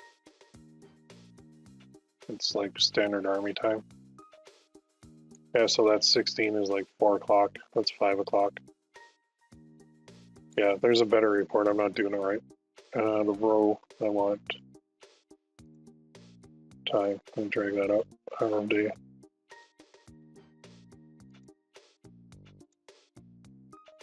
That's better. So check this out. So these are 0 is midnight, 23 is 11 o'clock. So midnight, I'm getting like 18 clicks. 1, I'm getting 12. 2, I'm getting 5. 3 in the morning, I'm getting 1. 4 o'clock in the morning, I'm getting 2. 5 o'clock, I'm getting 2. Look at that. From here to here, that's a lot of my clicks. In fact, that's too many. So what I would do in my campaign too, looking at this, is I'd start scheduling. Oops. Sorry, this is scheduling, and I would go do not run from 12 o'clock a.m. to 6 o'clock a.m. Let it run from basically 6 a.m. to midnight. And even that, I would go probably like this. Look at the data. So here is going backwards. Here's 11. I got nothing.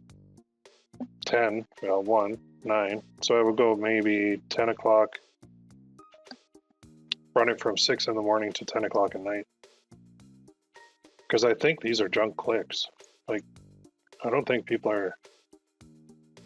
Or this could have been too. I had like younger people who were like playing on their phone before they go to sleep, right? But they didn't buy. Click-through rate was pretty solid though. Anyway, you can analyze your data this way too with these reports. And you saw anything you can pull over here, you can move it into the row, and you can look at it. Audience insights as well. No, we don't have it. Not for search. Google Analytics. Look at that. Hotels, what the heck is that? Anyway, I'm getting distracted. So look at your time of day, and if you're seeing you're getting a lot of clicks in a certain time but they're not converting, then just eliminate that when you set up a campaign under the schedule. Or maybe you say, you know what, my next one, I'm only going to run it during the evening. So maybe I'll only run it from 5 o'clock at night to 10 o'clock at night. You could test that, and then you could test the campaign in the morning. I know from Facebook ads, overnight, my campaigns suck. In the morning, I get pretty good sales. In the afternoon, meh, not the best. Kind of breaks even or loses a bit. And then in the evening, I make it all back again. So on here, we could say, my next campaign, I'm just going to run it from 5 to 10 o'clock at night, or I'm going to run it from like 6 in the morning till maybe 11 o'clock in the afternoon, or in the morning. So you can do that too, or maybe 1 o'clock in the afternoon. There's lots of different little things that you can do, but I meant to show you that guy. The report section is fun, but there's just way too much to look at. So if you guys have any questions on reports, let me know. But yeah, here's my game plan now. Don't run it from there. Maybe even say instead of that, test it from 5 o'clock p.m. to 10 o'clock p.m. See if that works. Maybe it will. Maybe people are working all day, and if they're on their work computer, we don't really want to show them that because they'll get in trouble, right? But once they get home after dinner, or that's like dinner time beyond, maybe then they'll buy. So we can do that too. And yeah, I would expect time of day varies by device as well, and there's probably a way to sort that. And off the top of my head, I can't remember. His device is even over here. Should be. Device. Search. Okay. Device. Device. device. Let's put devices in a column. Let's put devices right there.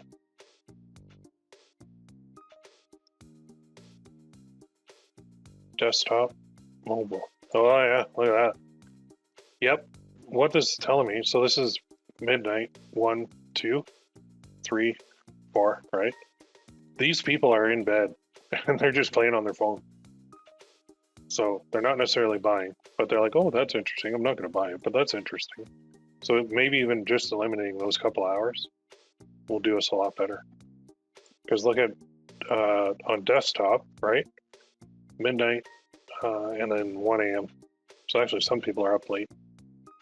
They're not playing on their phone, they're on their desktop. And then down here, let's see if we get clicks, and then maybe mid-afternoon we're not. So 12, 0 clicks. Where'd my clicks go? Weird. Yeah, you're right. I think they're playing on their phone, so that's why we eliminate that phone thing too. Man, we're really gonna have a nice campaign going with this, for sure. All right, I'm gonna close it off with that. Like I said, the next one, your homework. Take your data, figure out your next plan of attack, implement it, test it, breathe the data again on that one. But as we fine tune this stuff more and more, the odds of us hitting, sales and profitable sales increases exponentially. So if you just fired up one Google search campaign and it flopped, and then you're like, no, it doesn't work, I give up, I'm going back to Facebook. Don't do that. You already put money into it. You might as well benefit from your investment into your future campaigns. And that's exactly what we did here. So I hope you guys gained a lot from that. If you have any questions, post them in the forums. If not, I will see you in the forums. And we're coming up on, is it Mother's Day next or Father's Day? Which one's next? What is Mother's Day? May, right? Yeah, May 9th. So the next one is going to be, oh, no, I don't think we're at Mother's Day yet. What was the next one? St. Patrick's Day? Anyway, I'll post it on the forums for the next one. Might do some shot glasses or something for St. Patrick's Day. We've had a couple that sell in the past, but if you have any requests too, let me know what you want to do, and we can certainly add those. When's Father's Day? That's in June, right? I should know that. Yeah. What's the next big one? Well, let's try this next big holiday.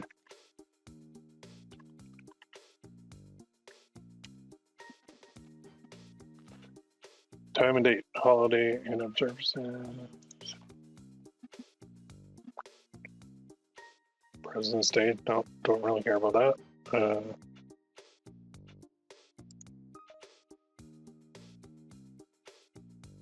Why aren't they saying St. Patrick's Day?